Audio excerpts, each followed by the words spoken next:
Bismillahir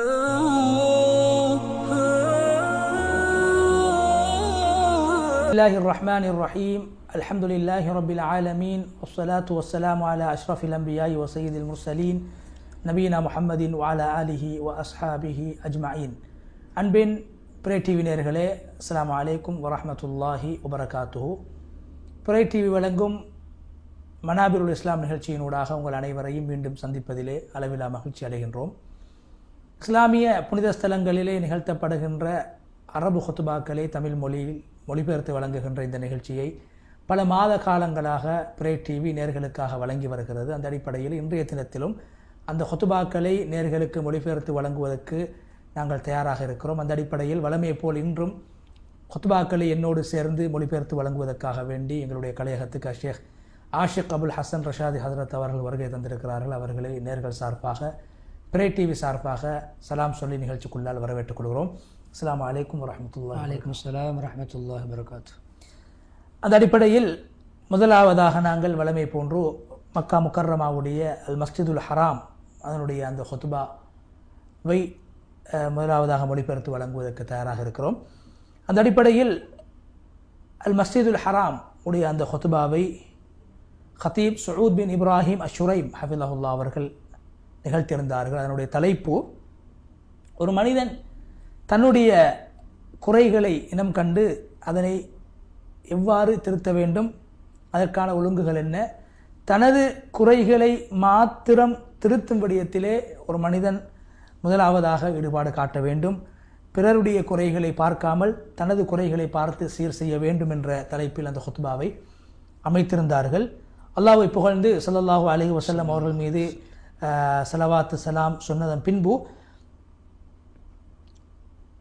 தக்வாவை கொண்டு வசிய செய்தார்கள். அதற்கு பின்னால் ஹத்தீப் அவர்கள், மனிதர்களே, நீங்கள் அல்லாஹ்வை பயந்து கொள்வதை போன்று உங்களிடம் மறுமையில் கேள்வி கணக்கு கேட்கப்படுவதற்கு முன்னால் உலகத்தில் உங்களுடைய நிலைமைகளை ஆராய்ந்து சுய பரிசோதனை செய்து கொள்ளுங்கள். உங்களுடைய நன்மைகள் மறுமையில் நிற்கப்படுவதற்கு முன்னால் உலகத்திலே உங்களுடைய நன்மைகளை நீங்களே கணக்கு போட்டு பாருங்கள். அப்படி நீங்கள் செய்வது மறுமையில் அது உங்களுடைய கேள்வி கணக்கை அது இலகுபடுத்தக்கூடியதாக அமையும். இன்று நீங்கள் கேள்வி கணக்குகளை கேட்டுக்கொள்வது மறுமையில் உங்களுடைய கேள்வி கணக்கு இலகுவாக அமைவதற்கு அது காரணமாக அமையும். இன்று உலக வாழ்வில் ஒரு மனிதன் அமல் செய்ய வேண்டும், கேள்வி கணக்கு கிடையாது. மறுமையில் கேள்வி கணக்கு மாத்திரமே அமல் செய்ய முடியாது. எனவே நீங்கள் எல்லோரும் அல்லாஹ்வுக்கு முன்னால் நிறுத்தாட்டப்படுகின்ற அந்த நாளுக்காக வேண்டி உங்களை நீங்கள் தயார்படுத்திக் கொள்ளுங்கள். சூரா அல் ஹாக்கா 18வது வசனத்தில் அல்லாஹ் சொல்கிறான், அந்த நாளில் நீங்கள் அனைவரும் அந்த மைதானத்துக்கு, மஹ்ஷருடைய மைதானத்திலே அழைத்து கொண்டு வரப்படுவீர்கள்.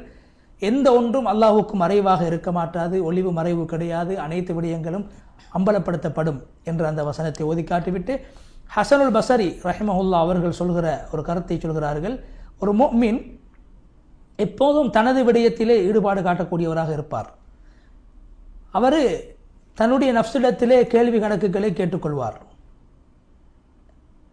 யாரு இந்த உலகத்திலே தங்களிடத்திலே சுய விசாரணை செய்து தமது வாழ்வை திருத்திக் கொள்வார்களோ அவர்களுக்கு மறுமையில் கேள்வி கணக்கு மிகவும் இலகுவாக அமைந்துவிடும். அதே போன்று யார் இந்த உலகத்தில் தனது வாழ்வில் தான் செய்கின்ற விடயங்களை அவதானித்து சுய பரிசோதனை செய்யாமல் அவதானிக்காமல் தன்னுடைய மனம் போன போக்கிலே வாழ்ந்து கொண்டு போவார்களோ அவர்களுக்கு மறுமையில் கேள்வி கணக்கு சிரமமாக மாறிவிடும் என்று ஹசனுல் பஸரி ரஹிமஹுல்லா அவர்கள் குறிப்பிட்ட ஒரு கருத்தை ஹத்தீப் அவர்கள் சொன்னார்கள்.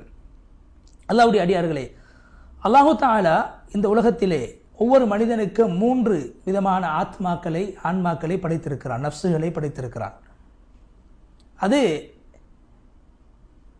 ஒரு மனிதனுடைய நஃப்ஸு இந்த 3 நிலைகளில் ஒன்றாக எப்போதும் இருந்து கொண்டே இருக்கும்.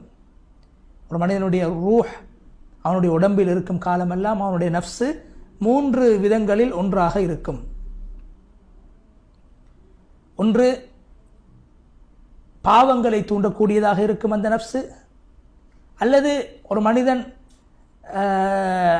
அவனுடைய வாழ்க்கையில் விடுபடுகின்ற நல்ல காரியங்களை அவன் செய்யாமல் இருக்கிற போது அல்லது பாவங்களை அவன் செய்கிற போது அவனை பழிக்கக்கூடியதாக, அவனை குறை காணக்கூடியதாக நஃப்ஸ் இருக்கும். மூன்றாவது அவனுடைய நஃப்ஸ் முத்துமஇன்னா எனப்படுகின்ற சாந்தமான அமைதியான நஃப்ஸாக அவனுடைய நஃப்ஸ் இருக்கும். எனவே ஒரு மனிதன் அவன் யோசிக்க வேண்டும், என்னுடைய நஃப்ஸ் எந்த நிலைமையில் இருக்கிறது, இந்த 3 நிலைமைகளில் எந்த நிலையில் என்னுடைய நஃப்ஸ் இருக்கிறது என்பதை ஒவ்வொரு மனிதர்களும் சிந்திக்க வேண்டும். அதே போன்று அந்த நஃப்ஸ் அது அவனுடைய குறைபாடுகளை சீர் செய்வதற்கு காரணமாக இருக்கின்ற அந்நஃப்சுல் லவ்வாமாவாக இருக்கிறதா, அல்லது நல்ல விடயங்களை தூண்டுகின்ற அல்லது நன்மைகளை தூண்டுகின்ற அந்நஃப்சுல் முத்துமஇன்னாவாக இருக்கிறதா? எனவே எப்போது ஒரு மனிதன் தன்னுடைய நஃப்ஸை நஃப்சுல் அம்மாரா, நஃப்சுல் லவ்வாமாவாக, நஃப்சுல் முத்துமஇன்னாவாக மாற்றிக்கொள்வானோ அந்த நேரத்தில் நஃப்சுல் அம்மாரா என்று சொல்லப்படுகின்ற பாவங்களை தூண்டுகின்ற அந்த நஃப்ஸுக்கு அவனுடைய அந்த ஆன்மாக்களில் இடமில்லாமல் போய்விடும். எனவே ஒவ்வொரு மனிதனும் தனது ஆன்மாவை அவன் சுய விசாரணை செய்து பார்க்க வேண்டும், எந்த நிலையில் எனது நஃப்ஸ் இருக்கிறது என்பதை. அதே போன்று ஒரு மனிதன் எப்போதும் தன்னை பற்றி ஆராய்வது, தன்னை விமர்சிப்பது, தன்னுடைய குறைகளை பார்ப்பது அது மிகவும் உயர்ந்த ஒரு காரியமாக இருக்கிறது, ஒரு தைரியமான ஒரு செயலாக இருக்கிறது. அந்த நஃப்ஸ் என்னென்ன குறைபாடுகளை கொண்டிருக்கிறது, அதை எவ்வாறு சீர் செய்ய வேண்டும், அந்த நஃப்ஸில் இருக்கின்ற கெட்டவைகளை போக்கி நல்லவைகளை உண்டு பண்ண வேண்டும், அசிங்கமானவைகளை இல்லாமலாக்கி அழகான விடயங்களை அதாவது தன்னகமாக்கி கொள்ள வேண்டும் என்ற விடயத்தில் யாரு நஃப்ஸை திருத்துகின்ற, தன்னை திருத்துகின்ற விடயத்தில் ஈடுபடுவார்களோ அவர்கள் மிகப்பெரிய ஒரு காரியத்தை செய்கிறார்கள் என்ற கருத்தை ஹதீப் அவர்கள் குறிப்பிட்டார்கள். எனவே ஒவ்வொரு மனிதனுக்கும் தன்னுடைய குறைபாடு தெரியும், தன்னுடைய பலவீனம் தெரியும். மனிதன் காரணங்களை சொல்லக்கூடியவனாக இருப்பான், தங்கடங்களை முன்வைக்கக்கூடியவனாக இருப்பான். என்றாலும் அவனுடைய நஃப்ஸுக்கு தெரியும் அவனுடைய நிலை என்னவென்று. அல்லாஹ் குர்ஆனில் சூரா அல் கியாமாவில் சொல்கிறான், இன்னல் இன்சான் அல்லாஹ் பலில் இன்சானு அலா நஃப்ஸிஹி பஸீரா. ஒரு மனிதன் தன்னை பற்றி மிகவும் அறிந்தவனாக இருக்கிறான், தனது நஃப்ஸுடைய நிலைமை எவ்வாறு இருக்கும் என்று ஒவ்வொரு ஆன்மாவுக்கும் தெரியும் என்று அல்லாஹு தஆலா அல் குர்ஆனிலே குறிப்பிட்டிருக்கிறான். எனவே நாங்கள் எங்களுடைய ஒவ்வொரு மனிதனும் தன்னை காத்துக்கொள்ள வேண்டும். தன்னை சீராக்குகின்ற விடயத்தின் பக்கம் ஒவ்வொரு மனிதர்களும் தேவையுள்ளவர்களாக இருக்கிறார்கள். தன்னுடைய நஃப்ஸை சீராக்குகின்ற விடயத்திலே தாமதத்தை கையாளக்கூடாது, தாமதமாக செயல்படக்கூடாது, தீவிரமாக அதிலே செயல்பட வேண்டும். நஃப்ஸை மக்களுடைய குறைகளை பார்ப்பதை விட்டும் ஒரு மனிதன் தன்னை பாதுகாத்துக் கொள்ள வேண்டும். எப்போது தனது குறையை ஒரு மனிதன் பார்க்க ஆரம்பிப்பானோ மற்றவர்களுடைய குறையை பார்ப்பதை விட்டும் அவன் தன்னை காத்துக்கொள்வான். அல்லாஹு தஆலா அல் குர்ஆனில் நஃப்சுல் லவ்வாமா என்று சொல்லப்படுகின்ற பலிக்கக்கூடிய நஃப்ஸின் மீது அல்லாஹு தஆலா சத்தியம் செய்திருக்கிறான். சூரா அல் கியாமா 2வது வசனம். அதில் அல்லாஹு தஆலா நஃப்சுல் லவ்வாமா என்ற அந்த நஃப்ஸை பற்றி சொல்கிற போது ஒரு விடயத்தை எங்களுக்கு உணர்த்துகிறான். ஒவ்வொரு மனிதர்களும் தன்னுடைய விடயத்திலே, தன்னுடைய குறைகளை திருத்துகின்ற விடயத்திலே, தன்னுடைய குறைகளை அடையாளம் காணுகிற விடயத்திலே குறியாக செயல்பட வேண்டும், கவனம் செலுத்த வேண்டும். தன்னுடைய நஃப்ஸை நெறிப்படுத்துவது, ஒழுங்குபடுத்துவது, பராமுகத்தை விட்டும் தன்னுடைய நஃப்ஸை முறையாக ஆக்கிக்கொள்வது, இது போன்ற தன் சார்ந்த விடயங்களிலே அதிக ஈடுபாடு கொண்டவனாக ஒரு மனிதன் மாற வேண்டும் என்பதைத்தான் அந்நஃப்சுல் லவ்வாமா என்ற அந்த நஃப்ஸ் எங்களுக்கு உணர்த்துகின்றது. இப்னு கஸீர் ரஹ்மஹுல்லாஹ் அவர்கள், ஹஸனுல் பஸரி ரஹ்மஹுல்லாஹ் அவர்கள் குறிப்பிட்ட ஒரு கருத்தை சொல்கிறார்கள். ஒரு முஃமின் அல்லாஹ் மீது சத்தியமாக ஒரு முஃமின் எப்போதும் தன்னுடைய நஃப்ஸை அவன் பழிக்க வேண்டும்.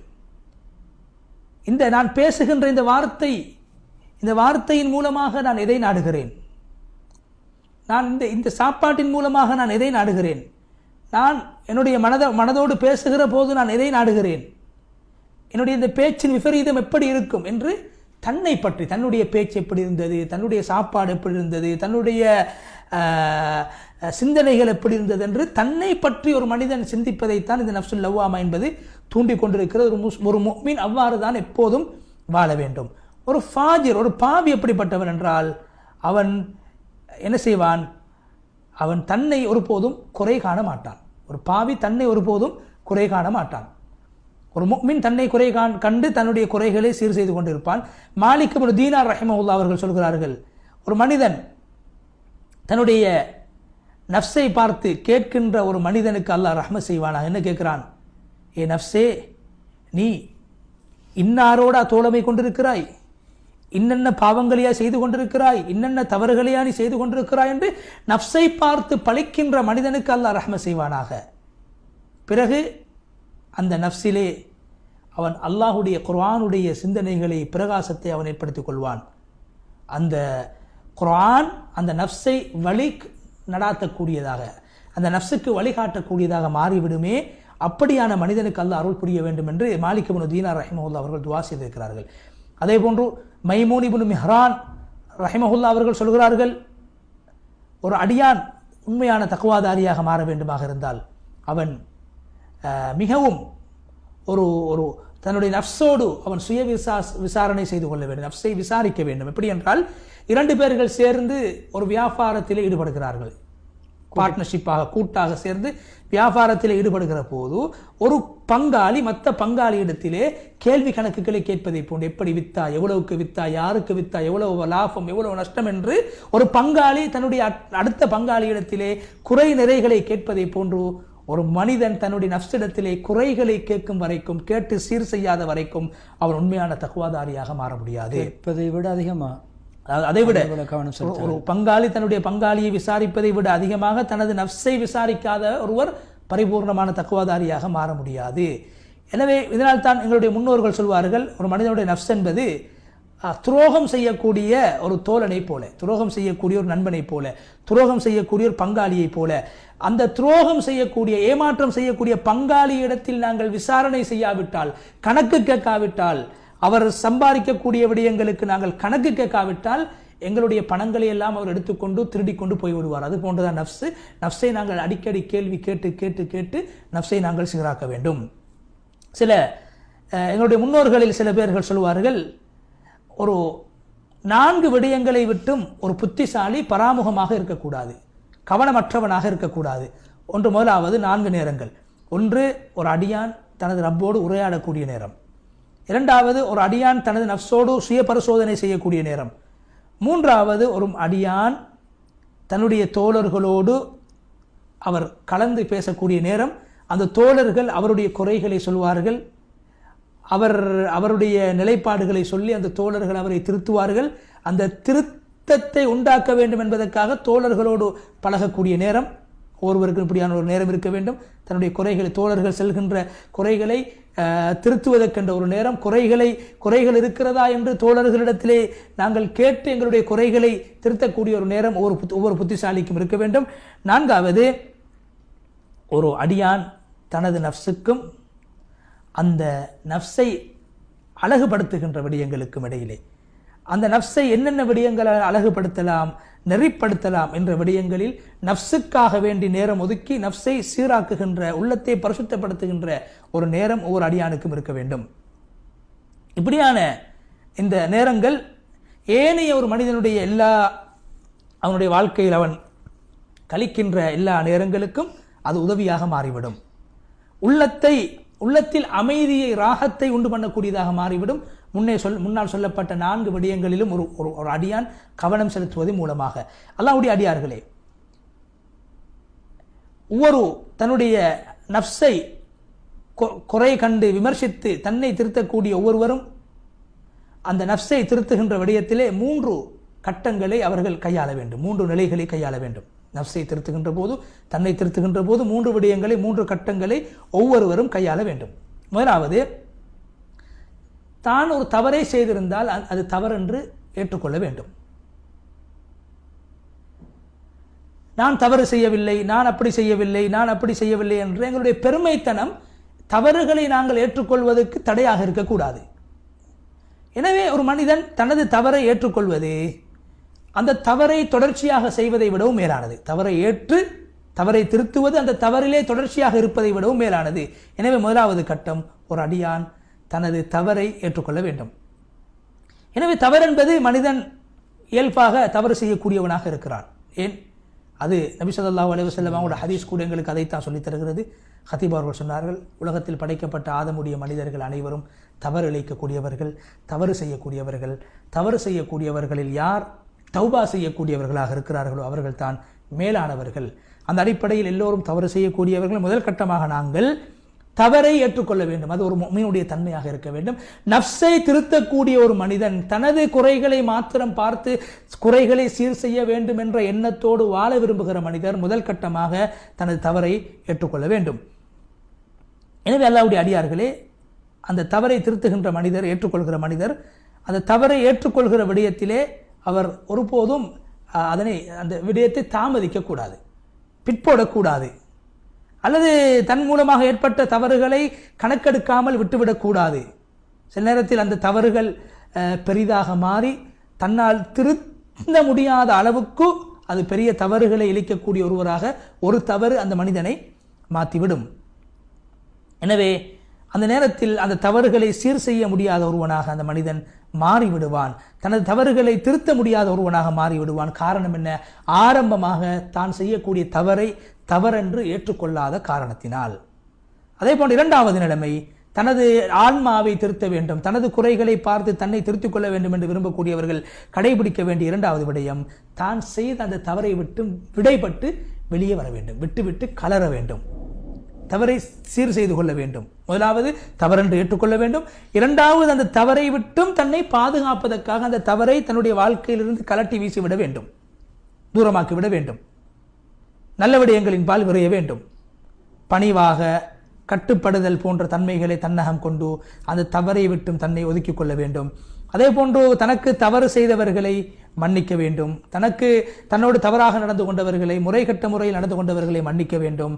அதே போன்று சில பேர்கள் மற்றவர்களை மன்னிப்பார்கள். அந்த மன்னிக்கும் போது அவர்கள் நடந்து கொள்ளக்கூடிய விதம் அவர்கள் செய்த தவறை விடவும் பயங்கரமானதாக இருக்கும். மன்னிப்பார்கள், ஏசி விட்டு அடித்து விட்டு தேவையில்லாத வார்த்தைகளை பேசித்தான் மன்னிப்பார்கள். எனவே ஒரு மனிதன் செய்த தவறை விட அவர் மன்னிக்குகின்ற போது நடந்து கொள்ளக்கூடிய முறை சில போது தவறை விடவும் மோசமானதாக மாறிவிடும். சில நேரத்தில் அந்த மனிதன் 2 தவறுகளை செய்தவனாக மாறிவிடுவான். ஒரே சந்தர்ப்பத்தில் 2 தவறு. என்ன? ஒன்று, ஒரு தவறை செய்த ஒருவரை மன்னிப்பு வழங்குகிற போது முறையாக அந்த மனிதனை மன்னிக்காத காரணத்தினால் இன்னும் ஒரு தவறை செய்த ஒருவராக அவர் மாறிவிடுவார். இதனால் தான் ஒரு கவிதையை ஹதீப் அவர்கள் சொல்கிறார்கள், ஏ மனிதனே, நீ ஒரு தவறை செய்தால் மற்றவர்களிடத்திலே நீ முறையாக மன்னிப்பு கேட்டுக்கொள்ள வேண்டும். தவறு செய்தால் மன்னிப்பு கேட்க வேண்டும். மன்னிப்பு கேட்குகிற போது கூட நாங்கள் முறையாக மன்னிப்பு கேட்க வேண்டும். சில நேரத்தில் நாங்கள் மன்னிப்பு கேட்பதே தவறாக மாறிவிடும். நாங்கள் இன்னொரு இடத்தில் மன்னிப்பு கேட்பது அதே தவறாக மாறிவிடும். எனவே 2 தவறுகளை நாங்கள் செய்துவிடப் போகக்கூடாது. அதனால் ஒரு கவிஞர் சொல்கிறார், என் மனிதனை, நீ தவறு செய்தால் முறையாக அழகான முறையில் மன்னிப்பு கேட்டுக்கொள். அந்த மன்னிப்பு என்ன செய்யும் தெரியுமா? உன்னுடைய கையினால் நீ செய்த தவறை விட்டும் உன்னை அது தூரமாக்கிவிடும், உன்னை கலட்டிவிடும், தவறை விட்டு உன்னை பாதுகாத்து விடும், உன்னை நிரபராதியாக மாற்றிவிடும். யாராவது ஒருவர் கோபம் கொண்டால் அந்த கோபம் கொண்டவர்கள் அவர்கள் உன்மீது கோபம் கொண்டிருக்கும் போது அவர்களை நீ மன்னிப்பதாக இருந்தால் உன்னுடைய அந்த மன்னிப்பு அவர்கள் செய்த தவறை விடவும் மோசமான அசிங்கமான ஒன்றாக இருக்கக்கூடாது. நாங்கள் மற்றவர்களை மன்னிக்குகிற போது முறையாக மன்னிக்க வேண்டும், மன்னிப்பு கேட்குகிற போதும் முறையாக மன்னிப்பு கேட்க வேண்டும் என்ற அந்த கருத்துப்பட ஒரு கவிதையை ஹதீப் அவர்கள் சொல்லிவிட்டு, 3வது நிலை, ஒரு மனிதன் தன்னை திருத்தக்கூடிய நிலைகளில் 3வது கடைபிடிக்க வேண்டிய விடயம், அந்த தவறு, தான் செய்த ஒரு தவறு வாழ்க்கையில் இதற்கு பின்னால் தொடர்ச்சியாக அடிக்கடி நடப்பதை விட்டும் தன்னை காத்துக்கொள்ள வேண்டும். ஒரு தவறு செய்ய வேண்டும், திருந்தினால் அதுக்கு பின்னால் அந்த தவறை எங்களுடைய வாழ்க்கையில் நாங்கள் செய்யக்கூடாது. எனவே ஒரு முஃமின் ஒரே பொந்துக்குள்ளால் ஒரே பொந்தின் மூலம் 2 தடவைகள் தீண்டப்பட மாட்டார். அப்படி என்றால் ஒரு பாம்பு பொந்து இருக்கிறது, ஒரு தடவை கையை போடுகிறார், பாம்பு தீண்டி விடுகிறது என்றால் 2வது தடவை அந்த பொந்துக்குள்ளால் அவர் கையை ஒட்டக்கூடாது. எனவே ஒரு தவறை 2 தடவைகள் 3 தடவைகள் அடிக்கடி செய்யக்கூடாது. எனவே பாவங்களை தவறுகளை அடிக்கடி செய்வதை விட்டும் நாங்கள் எங்களை தவிர்த்து கொள்ள வேண்டும். அதே போன்று உண்மையான பாக்கியசாலி யார் என்றால் மற்றவர்களை பார்த்து படிப்பினை பெறக்கூடியவர், மற்றவர்களுடைய வாழ்க்கையை பார்த்து பாடம் கற்கக்கூடியவர். அதே போன்று பாக்கியமற்றவர் யார் என்றால் தன்னுடைய தாயுடைய வயிற்றிலே இருக்கிற போது துர்ப்பாக்கியசாலி என்று யார் முடிவு செய்யப்பட்டாரோ அவர் துர்ப்பாக்கியசாலியாக வாழ்வார். அல்லாஹ்வுடைய அடியார்கள் அறிந்து கொள்ளுங்கள், மிகவும் பயனளிக்கக்கூடிய அதாவது விமர்சனங்களிலே மிகவும் பயனளிக்கக்கூடிய விமர்சனம் என்னவென்றால், ஒரு மனிதன் தன்னை விமர்சிப்பது. ஒரு மனிதன் நிச்சயமாக தன்னை விமர்சிப்பதற்கு ஏற்றமானவர். ஒரு மனிதர் தன்னைத்தான் முதலாவதாக விமர்சிக்க வேண்டும். மற்றவர்களுடைய விடயத்திலே தலைகளை நுழைப்பதை விட தன்னை திருத்துவதற்காக, தன்னுடைய நஃப்ஸை அழகாக்குவதற்காக, அதே போன்று தன்னுடைய வாழ்க்கையில் குடிகொண்ட கெட்ட செயல்களை விட்டும் தன்னை பாதுகாப்பதற்காக தனது குறைகளை பார்த்து தன்னை விமர்சிப்பதுதான் மிகவும் ஏற்றமான ஒன்றாகும். எனவே ஒவ்வொரு மனிதர்களும் இந்த உலகத்திலே தன்னுடைய குறைகளை மாத்திரம் பார்த்து அதை திருத்தும் விடயத்தில் ஈடுபாடு கொண்டால் உலகத்துடைய நிலைமைகள் எல்லாம் சீராகிவிடும், பிரச்சனைகள் எல்லாம் அதாவது தீர்ந்துவிடும், விரோதங்கள் குரோதங்கள் எல்லாம் இல்லாமல் போய்விடும். அதாவது மக்கள் எல்லோரோடும் ஒற்றுமையாக ஐக்கியமாக மக்கள் வாழக்கூடியவர்களாக மாறிவிடுவார்கள். எப்போது ஒரு மனிதன் தனது குறையை மாத்திரம் பார்த்து திருத்த ஆரம்பித்து விடுவாரோ, அதே போன்று யார் தன்னுடைய குறைகளை விட்டுவிட்டு மற்றவர்களுடைய குறைகளை தேட ஆரம்பிப்பாரோ அவர் இரண்டு விதமான ஆபத்துக்களை ஒரே சந்தர்ப்பத்தில் செய்கிறார். முதலாவது ஆபத்து என்ன தெரியுமா? ஹராமாக்கப்பட்ட மற்றவர்களுடைய குறைகளை அவர் தேடக்கூடியவராக மாறிவிடுவார். இரண்டாவது, கட்டாயம் திருத்த வேண்டிய தனது குறைகளை திருத்தாத ஒரு பாவியாக அவர் மாறிவிடுவார். எனவே தங்களுடைய குறைகளை பார்க்கிற விடயத்திலே நாங்கள் கவனம் செலுத்த வேண்டும். அதே போன்று இந்த உலகத்தில் ஏற்பட்ட அநேகமான சமூக பிரச்சனைகள், பண்பாட்டு ரீதியான விளைவுகள், பிரச்சனைகள், இவைகளுக்கான பிரதான காரணம் என்ன தெரியுமா? ஒவ்வொரு மனிதர்களும் தன்னை மறந்து, தனது நஃப்ஸை மறந்து, தனது குறைகளை மறந்து மற்றவர்களுடைய குறைகளை தேட ஆரம்பித்து அவர்களுடைய குறைகளுடைய விடயத்திலே ஈடுபாடு காட்டியதுதான் என்ற அநேகமான பிரச்சனைகளுக்கான காரணங்களாகும். அதே போன்று ஒவ்வொரு மனிதர்களும் நினைத்து கொள்ள வேண்டும், எனது நஃப்ஸு நான் எப்படி தவறு செய்யக்கூடியவனாக இருக்கின்றேனோ, எனது நஃப்ஸில் நான் எனக்கு அல்லாஹு தஆலா என்னிடத்திலே படைத்திருக்கக்கூடிய நஃப்ஸுகள் எப்படி சில போது நல்லவைகளாக சில போது பாவம் செய்யக்கூடியதாக இருக்குமோ, அதுபோன்றுதான் ஏனையவர்களுடைய நஃப்ஸும் நன்மை செய்யக்கூடியதாக தவறு செய்யக்கூடியதாக இருக்கும் என்ற ஒரு உணர்வை எங்களுக்கு மத்தியில் நாங்கள் ஏற்படுத்திக் கொள்ள வேண்டும். அதுதான் உலகத்துடைய இயல்பாக இருக்கிறது. எனவே நாங்கள் ஒரு அடியான் தனது குறைகளை பார்க்க வேண்டும், தன்னை ஒருபோதும் சுத்தப்படுத்திக் கொள்ளக்கூடாது. அதே போன்று அல்லாஹு தஆலா ஒரு மனிதர்களையும் ஒரு இயல்போடு அல்லாஹு தஆலா படைத்திருக்கிறான். அந்த இயல்பு அதை மதித்து ஒரு மனிதன் வாழ வேண்டும். ஒரு மனிதனுடைய நிலை எப்போதும் ஒரே போன்று இருக்காது, அது சற்று வித்தியாசமாக அது மாறும். இப்படியான விடயங்களை கருத்தில் கொண்டு மற்றவர்களுடைய விடயத்திலே நாங்கள் மற்றவர்களுடைய குறைகளை பார்ப்பதற்கு முன்னால் எங்களுடைய குறைகளை பார்த்து நாங்கள் சீர் செய்து கொள்ள வேண்டும். பிறகு அல்லாஹ்வுடைய அடியார்களே, நாங்கள் தங்களுடைய குறைகளை ஒவ்வொருவரும் தங்களுடைய குறைகளை தான் பார்க்க வேண்டும், தன்னைத்தான் விமர்சிக்க வேண்டும் என்று சொல்கிற போது அது மற்றவர் தன்னுடைய நஃப்ஸை அதாவது மிகவும் மோசமாக ஆக்குவதல்ல. நஃப்ஸை அளவு கடந்து அது தன்னை வருத்திக் கொள்கிற அளவுக்கு, தன்னை கேவலப்படுத்திக் கொள்ளக்கூடிய அளவுக்கு தன்னுடைய குறைகளை ஒரு மனிதன் அடையாளம் காண்பது அல்ல. ஏனென்றால் அப்போது ஒரு மனிதன் என்ன செய்து விடுவான், தன்னுடைய விடயத்தில் அளவு கடந்து கவனம் செலுத்துகிற போது எப்போதும் கவலையில் உள்ள ஒருவனாக, தன்னைத்தானே அழித்துக் கொள்ளக்கூடிய ஒருவனாக சில போது மாறி விடுவான். எனவே எங்களுடைய நஃப்ஸை நாங்கள் திருத்துவதென்றால் என்ன தெரியுமா? எங்களுடைய நஃப்ஸிலே நாங்கள் எங்களுடைய நஃப்ஸை நல்ல ஒரு ஆன்மாவாக நாங்கள் மாற்றுவது, அதே போன்று கெட்டவைகளை போக்கி நல்லதை கொண்டு வந்து எங்களுடைய நஃப்ஸை நாங்கள் அழகாக்குவது, ஹசன் என்ற நல்லதை விட்டும் மிகவும் அழகு என்ற நிலைக்கு நாங்கள் எங்களுடைய நஃப்ஸை நாங்கள் கொண்டு வருவது. அதே போன்று சில போது எங்களுடைய நஃப்ஸை நாங்கள் பலகீனப்படுத்தி, நான் பாவிதான், என்னால் திருந்த முடியாது என்ற சில பலகீனங்கள் என்ன செய்துவிடும் என்றால் எங்களை சோம்பேறிகளாக மாற்றிவிடும். அந்த அளவுக்கு அளவு கடந்து நஃப்ஸுடைய விடயத்திலே கவனம் செலுத்த வேண்டும் என்ற அவசியம் கிடையாது.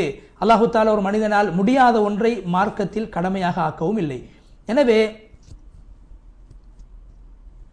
யாரு தனது நஃப்ஸை அளவு கடந்து அதை திருத்த வேண்டும், விமர்சிக்க வேண்டும் என்று செயல்படுவார்களோ அவர்கள் நல்ல விடயங்களை பிறகு செய்யலாம், நாளை செய்யலாம் என்று பிற்போடக்கூடியவர்களாக மாறிவிடுவார்கள். அதே போன்று அவர்கள் எதையுமே உலகத்தில் நல்ல விடயங்களை செய்வதற்கு முன்வராதவர்களாக எப்போதுமே மாறிவிடுவார். எனவே நாங்கள் எங்களுடைய நஃப்ஸை நாங்கள் விமர்சிக்கிற போது, குறை காணுகிற போது அது அனுமதிக்கப்பட்ட எல்லை இருக்கிறது, அந்த எல்லையை நாங்கள் தாண்டிவிடக்கூடாது. அதே போன்று எப்போது மனிதன் தனக்கு பயனளிக்கக்கூடிய விடயங்களில் ஈடுபடக்கூடியவனாக ஒரு மனிதன் மாறுவான் எப்போதென்றால் தன்னுடைய குறையை மாத்திரம் அவன் பார்க்கிற போதும். அவனுடைய மேலெண்ணங்களை அது வளர்க்கக்கூடியதாக, அவனுடைய மனபலத்தை தைரியத்தை அது ஊக்குவிக்கக்கூடியதாக மாறும் எப்போது தனது குறையை ஒரு மனிதன் பார்க்க ஆரம்பிப்பானோ, மற்றவர்களுடைய குறைகளை விட்டும் தன்னுடைய குறையை. அதே போன்று யார் மற்றவர்களுடைய குறைகளை பார்க்க ஆரம்பித்து விடுவார்களோ அவர்கள் எப்போதும் நெருக்கடியிலே வாழ்வார்கள், கவலையோடு மரணித்து விடுவார்கள், தன்னுடைய நஃப்ஸை விளங்காதவர்களாக அவர் மாறிவிடுவார். எனவே விமர்சனம் ஒன்று இருக்கிறது. நாங்கள் என்னுடைய நஃப்ஸை நாங்கள் குறை காணுகிற போது நாங்கள் முறையாக எங்களுடைய நஃப்ஸை குறை கண்டு நாங்கள் திருத்திக் கொள்ள வேண்டும். அதே போல் மற்றவர்களுக்கு நாங்கள் புத்திமதி சொல்கிற போது கூட நசிஹத்து செய்ய வேண்டும், புத்திமதிகளை சொல்ல வேண்டுமே தவிர அவர்களை நாங்கள் குத்தி பேசக்கூடாது, அவர்களை குத்தி தவறுகளை சொல்லி மனதை நோவடித்து அவர்களை திருத்தக்கூடாது. முறையாக நாங்கள் நசிஹத்து செய்ய வேண்டும். அதே போல் மற்றவருடைய குறைகளை நாங்கள் கண்டாலும் முறையாக திருத்தி கொடுக்க வேண்டுமே தவிர அதை நாங்கள் குரோதங்களை உண்டு பண்ணுவதற்கும் பிரிவினைகளை உண்டு பண்ணுவதற்கும் பிரச்சனைகளை உண்டு பண்ணுவதற்கும் காரணமாக குறைகளை திருத்துகின்ற அந்த காரியம் அமையக்கூடாது. யாரு மற்றவர்களுடைய விவகாரத்தில் மாத்திரம் ஈடுபாடு கொண்டவர்களாக குறைகளை மாத்திரம் பார்க்கக்கூடியவர்களாக இருப்பார்களோ அவர்கள் ஸல்லல்லாஹு அலைஹி வஸல்லம் அவர்கள் செய்த ஒரு உபதேசத்தை விட்டும் தூரமானவர்களாக கருதப்படுவார்கள். என்ன உபதேசம் என்றால் ஸல்லல்லாஹு அலைஹி வஸல்லம் அவர்கள் சொன்னார், ஒரு மனிதனே, மனிதா, உனக்கு பயனுள்ள விடயங்களிலே நீ அதிகமாக கரிசனை காட்ட வேண்டும், அல்லாஹ்விடத்திலே நீ உதவியை தேடிக்கொள்ள வேண்டும், நீ பலவீனம் அடையக்கூடாது. எனவே நாங்கள் எப்போதும் எங்களுக்கு பயனளிக்கக்கூடிய விடயமாகிய எங்களுடைய குறைகளை பார்த்து திருத்துகின்ற காரியங்களிலே ஈடுபட்டு அந்த குறையை திருத்துகின்ற போது அல்லாஹ்வுடைய உதவியை நாங்கள் பெற்று பலவீனம் அடையாமல் தளர்ந்து விடாமல் வாழ்வில் திருத்தத்தை கொண்டு வந்து செயல்பட வேண்டும் என்ற கருத்தை சொல்லி ஹத்தீப் அவர்கள் முதலாவது ஹுத்பாவிலிருந்து விடைபெற்று சென்றார்கள். இரண்டாவது ஹுத்பாவை ஷேக் ஆஷிக் ரஷாத் ஹஜ்ரத் அவர்கள் நேயர்களுக்கு மொழிபெயர்த்து வழங்குவார்கள். பிஸ்மில்லாஹிர் ரஹ்மானிர் ரஹீம். ஹம்து ஸலவாத் தக்வாவுடைய வசியத்துக்கு பின்னால் மக்களை அறிந்து கொள்ளுங்கள், தன்னைத்தானே குறை காண்பது, தன்னை பற்றி ஒரு மீள்பார்வை மறுபரிசீலனை செய்வது மிகவும் புகழத்தக்க ஸ்தானத்தை கொண்ட ஒரு செயல். பொதுவாக நாங்கள் இப்படியான விடயத்தில் கவனம் செலுத்துகின்ற பொழுது, இப்படியான விடயங்களை நாங்கள் வெளிச்சத்தோடு பார்க்கின்ற பொழுது ஒரு மனிதனுடைய வெளித்தோட்டத்தை அழகுபடுத்துவது, அதே போன்று இப்படியான தன்னை தான் ஒரு மனிதன் சீர்திருத்தி கொள்ளும் பொழுது அது சமூகத்துக்குரிய ஒரு பயனாக மாறும். தனிநபர்கள் திருந்துவார்கள். ஏன், ஒரு தனிநபர் தான் சமூகத்துடைய அடிப்படை, அவன்தான் அடிப்படை. ஒரு தனிநபர் சீராகிவிட்டால், அவன் அழகு பெற்றுவிட்டால் ஒவ்வொரு தனிநபர் ஒன்றன் பின் ஒன்றாக ஒவ்வொருவரும் திருந்துவார்கள். ஆனால் இந்த விடயத்தில் நாங்கள் கவனம் செலுத்துகின்ற பொழுது இப்படியான விடயங்களை நாங்கள் எங்களை பற்றி நாங்கள் குறை கண்டு எங்களுடைய தவறுகளை மறுபரிசீலனை செய்து திருத்திக் கொள்கின்ற அந்த கட்டத்தில் மிக புகழத்தக்க விடயங்களை விட்டுவிட்டு இகழத்தக்க தன்மைகளின் பக்கம் நாங்கள் அதை அதாவது நஃப்ஸை, அதாவது ஏதாவது தீய தன்மைகள் இருந்தால் நாங்கள் அதை உணர்வூட்ட வேண்டும். உன்னிடத்தில் இந்த இழிவான தன்மை இருக்கிறது. அந்த மனிதர் தன்னை பற்றி சுய விசாரணை செய்து அதை தன்னைத்தான் பழித்து கொள்கின்ற பொழுது அது அத்தோடு நிறுத்தி கொள்ள வேண்டும். அதை பிறர் மீது பழி சுமத்தக்கூடிய, பிறரை பழிக்கக்கூடிய விடயத்தில் இவரை ஆளாக்கக்கூடாது. இவர் தன்னை குறை கண்டு தன் போன்ற குறை பிறரிலும் இருக்கும் என்று பிறரையும் பழித்து பேசக்கூடிய நிலைக்கு விட்டு செல்லாமல் தன்னுடைய ஆத்மாவுக்கு ஒரு உணர்வூட்டலை ஏற்படுத்தி கொள்ள வேண்டும். அதாவது தான் நிரபராதி, தன்னுடைய குறைபாடுகளை மறைத்து பிறரை குற்றவாளியாக ஆக்குவதற்கு அது வழிவகையை ஏற்படுத்தக்கூடாது. தான் தன்னுடைய குறையை பார்த்து திருந்த வேண்டும். தன்னை நிரபராதியாக்கி பழியை பிறர் மீது சுமத்தக்கூடிய அளவுக்கு அது செல்லக்கூடாது. தன்னுடைய குறைபாடுகளை மறந்து, தன்னுடைய பலவீனத்தை மறந்து அது பிறரை குறை காணக்கூடிய அளவுக்கு சென்று தன்னுடைய ஆத்மாவை வீழ்ச்சியிலே ஆழ்த்தக்கூடிய அளவுக்கு அது செல்லக்கூடாது. அதாவது தான் ஒரு குற்றவாளி, தான் இந்த பாவத்தை செய்கிறேன், இந்த தவறினிடம் இருக்கிறேன் என்று விளங்கி கொண்ட மனிதர் அதை மறைத்து ஏனைய மனிதர் தான் அதிலிருந்து விடுவித்துக் கொள்வதற்காக வேண்டி, தன்னை காப்பாற்றிக் கொள்வதற்காக வேண்டி தந்திர உபாயங்களை கையாண்டு ஏனையவர்களை குற்றவாளிகளாக நிரூபிக்க முயலக்கூடாது.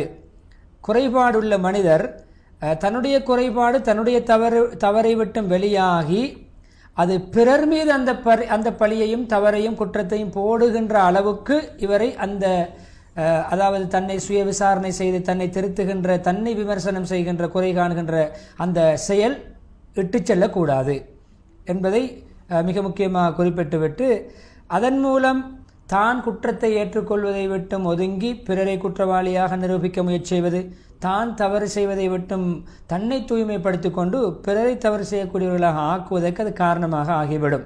எனவே இப்படியான பிறரை பழித்து பேசுகின்ற, தன்னைத்தானே பழித்து பேசுவதை, தன்னுடைய குறைகளை பார்த்து அதை நாங்கள் தவறு சொல்லாமல் பிறரை பழிப்பதை விட்டும் நீங்கி நடக்க வேண்டும். எந்த அளவுன்னு சொன்னால் இப்படி ஆகிவிடக்கூடாது. ஒரு பிரபலியமான ஒரு பழமொழி அரபியிலே, அதாவது ஒரு பெண் இன்னும் ஒரு பெண்ணை பார்த்து சொல்கின்ற ஒரு வசனம், பழமொழி என்னவென்றால், அவளிடம் இருக்கின்ற நோயை என்னிடம் இருப்பதாக பழி சுமத்தி விட்டு நழுவி சென்று விட்டாள். அதாவது என்ன அர்த்தம்? தான் செய்கின்ற குற்றத்தை பிறர் மீது சுமத்தி விட்டு பிறர் மீது பழியை போட்டுவிட்டு அந்த இடத்திலிருந்து நழுவி சென்று விட்டார் என்ற அந்த பழமொழி போன்று ஆகிவிடக்கூடாது. எந்த அளவுக்கு சொன்னாலும் ஒவ்வொரு மனிதரும் இந்த தன்னை பலகீனப்படுத்தக்கூடிய, பிறரை குறை காண்பது, பிறர் மீது பழி சுமத்துவது, பிறர் மீது பழியை போடுவது என்ற இந்த நிலைமையிலிருந்து ஒவ்வொருவரும் இந்த பாணியிலே செயல்பட்டால் சமூக இடைவெளிகள், சமூக குறைபாடுகள் பிரமாண்டமாக அமைந்துவிடும். பெரிய பெரிய சமூக சீர்கேடுகள், குறைபாடுகள் உண்டாகும். அதாவது கல்வி, கலாச்சாரம், அறிவு, ஞானம் எல்லாம் அப்படியே மூடலாகிவிடும், மங்கி மறைந்துவிடும். ஒவ்வொரு மனிதரும் இதோடு இணைக்கப்பட்ட தன்னுடைய பொறுப்பிலிருந்து ஒவ்வொருவரும் ஒதுங்கிக் கொள்வார்கள். அதே போன்று மக்களுக்கு மத்தியில் ஒருவர் பிறரை பழித்து பேசக்கூடிய நிலைமை அத்துமீறி நடக்கும். ஒருவருக்கொருவர் விமர்சனம், இவர் அவரை விமர்சனம் செய்து கொண்டே இருப்பார்கள். அதே போன்று அதாவது பாசிட்டிவான, அதாவது நேர்மறையான செயற்பாடுகள் அப்படியே அழிந்துவிடும். எல்லாமே நெகட்டிவாக, எதிர்மறையாகத்தான் இருக்கும். எல்லாமே நெகட்டிவாக இருக்கும், குறைபாடுகளாக இருக்கும், நிறைகள் பேசப்பட மாட்டாது. இந்த முக்கியமான இலக்கை கொண்டுள்ள தன்னைத்தானே முஹாசபத்து நஃப்ஸ் என்று சொல்லக்கூடிய தன்னுடைய ஆன்மாவை தான் சுய விசாரணை செய்கின்ற அந்த உன்னதமான செயற்பாடு அப்படியே மங்கி மறைந்து அழிந்துவிடும். தன்னுடைய மனதிலே குறையுள்ளவர் எதை வளர்ப்பார் தெரியுமா? பிறர் மீது வஞ்சகத்தையும் குரோதத்தையும் தான் வளர்ப்பார். எந்த விதமான தக்க காரணங்களும் இல்லாமல் பிறரை பற்றிய குரோதங்களையும் வஞ்சகங்களையும் மனதிலே அவர் வளர்த்து கொண்டு வருவார். ஏன்? பிறரை குறை காண்பதும் பழி சுமத்துவதும் தான் அவருடைய பணியாக இருப்பதனால். எனவே உண்மையான யதார்த்தபூர்வமான உண்மை நிலையை விட்டும் வெறுண்டோடுவார், ஒதுங்கிக் கொள்வார், தன்னுடைய தவறை ஏற்றுக்கொள்ள மாட்டார். எப்படி தெரியுமா இருக்கும்? அவருடைய தவறை பார்க்கின்ற பொழுது பெரிதாக கணக்கெடுக்க வேண்டிய விடயத்தை சிம்பிளாக, சர்வசாதாரணமாக கணித்து விடுவார். தன்னுடைய விடயத்தில் இவ்வளவு தவறு செய்கிறேன், பாவம் செய்கிறேன், அது பிரமாண்டமாக பார்க்க வேண்டிய விடயத்தை சர்வசாதாரணமாக கருதுவார். பிறருடைய விடயத்தில் சர்வசாதாரணமான விடயத்தையும் பெரிதுபடுத்துவார். தன்னுடைய விடயத்தில் இருக்கின்ற பெரிய தவறுகளையும் சிறிதுபடுத்தி விடுவார். பிறரில் இருக்கின்ற சிறிய தவறுகளையும் பெரிதுபடுத்துவார், பெரிதாக காண்பிப்பார், பெரிதாக அடையாளப்படுத்த முயற்சிப்பார். இதன் காரணமாக எனவே இது ஒரு பயங்கரமான விளைவுகளை கொண்ட ஒரு வீழ்ச்சி.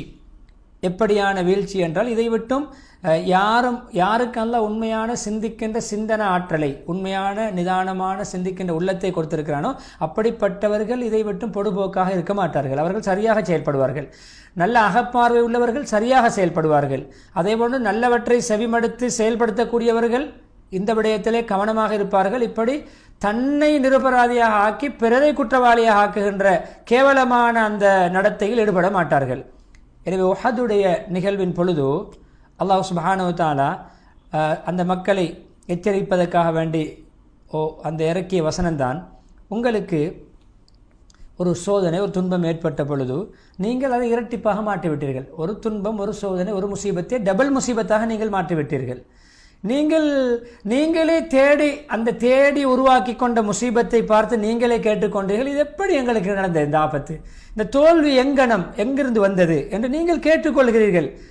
நபியே, நீங்கள் சொல்லுங்கள் உங்களுடைய சஹாபாக்களிடம், உங்களுடைய ஆன்மாவால் உங்கள் புறத்திலிருந்து நீங்களே சம்பாதித்துக் கொண்டது, நீங்கள் தேடிக்கொண்ட வினைதான். நிச்சயமாக அல்லாஹ் அனைத்து விடயங்களையும் நன்கு ஆற்றல் உள்ளவன், சக்தி உள்ளவன் என்ற சூரா ஆல் இம்ரானுடைய 165 வசனத்தை ஓதி இறுதி கட்டத்திலே ஒவ்வொரு யாராலும் மறுக்க முடியாத இரண்டு பேருக்கு இடையிலே கருத்து வேறுபாடு வர முடியாத அனைவராலும் அங்கீகரிக்கப்பட்ட விடயத்தில் உள்ளதுதான் ஒவ்வொரு ஆன்மாவும் தான் சம்பாதித்த நன்மைகள் அதுக்கு சாதகமாக அமையும், தான் சம்பாதித்த தீமைகள் அதுக்கு கேடாக அமையும் என்ற விடயத்தில் இருவேறுபட்ட கருத்துக்கள் இருக்க முடியாது. எந்த அளவுன்னு சொன்னால் அல்லாஹ் சுப்ஹானஹு வ தஆலா ஒவ்வொரு ஆன்மாவும் தான் சம்பாதித்ததற்கு அது அந்த விதைத்ததை வினையாக இருக்கும். அதாவது தான் எதை சம்பாதித்து அனுப்பினோமோ அதைத்தான் அது எப்பொழுதுமே தன்னோடு வைத்துக் கொள்ளும். அது அதனோடு இணைந்ததாக இருக்கிறது. 38வது வசனம் சூரா முத்தஸ்ஸிர்.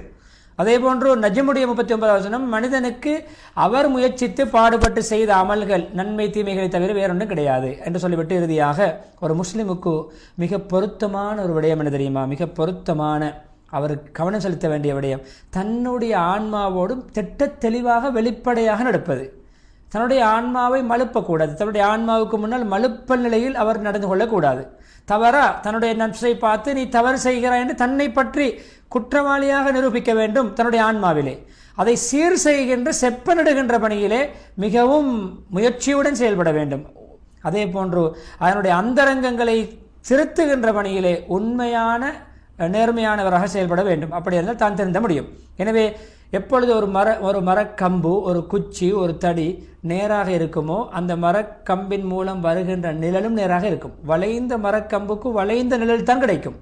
அது போன்று அது கட்டாயமான விடயம். எனவே ஒவ்வொரு விடயமும் அந்த மனிதருக்கு சிரமமாக மாறிவிடும். தன்னை சரிகண்டு தன்னுடைய குறையை திருத்தாதவருக்கு பாரமாக இருக்கும் ஒவ்வொருடையமும். சமூகத்துக்கும் அவர் பாரமானவர் ஒருவராக, சுமையான ஒருவராக இருப்பார். வாழ்க்கையுடைய சகல கோணங்களிலும் அவர் ஒரு சுமையானவராக, ஒரு பிறருக்கு ஒரு சிரமம் கொடுக்கக்கூடியவராகவே இருப்பார் என்று சொல்லிவிட்டு இறுதியாக இப்படியான இந்த விடயம் உங்களை இப்படி ஆழ்த்திவிடக்கூடாது. நீங்கள் உங்களுடைய குற்றம் கண்டு குற்றவாளி என்று உங்களை பற்றி விமர்சனம் செய்து செயல்படுகின்ற இந்த பண்பு உங்களை அப்படியே வேலைகளை முயற்சிகளை விட்டும் அப்படியே வீட்டில் அமர்த்தி விடக்கூடாது. ஒன்றுக்குமே உதவாக்கரையாக அமர்த்திவிடக்கூடாது. உங்களை பற்றி தாழ்வு மனப்பான்மை ஏற்படுத்தி அப்படியே எல்லா விடயங்களையும் விட்டு ஒதுங்கி வீட்டிலே ஓய்வெடுத்து எதையும் செய்ய மாட்டேன், எதற்கு முன் வர மாட்டேன் என்று அப்படியே சோம்பேறிகளாக ஒதுங்குகின்றவர்களாக உங்களை மாற்றிவிடக்கூடாது. அவர்கள் எப்படி வீட்டிலே நல்ல முறையிலே படுத்து உறங்கிக் கொண்டு ஒரு முயற்சியும் இல்லாமல் வானத்திலிருந்து தங்க மலைகளும் வெள்ளி மலைகளும் கொட்ட வேண்டும் என்று எதிர்பார்க்கின்ற கூட்டமாக உங்களை மாற்றிவிடக்கூடாது.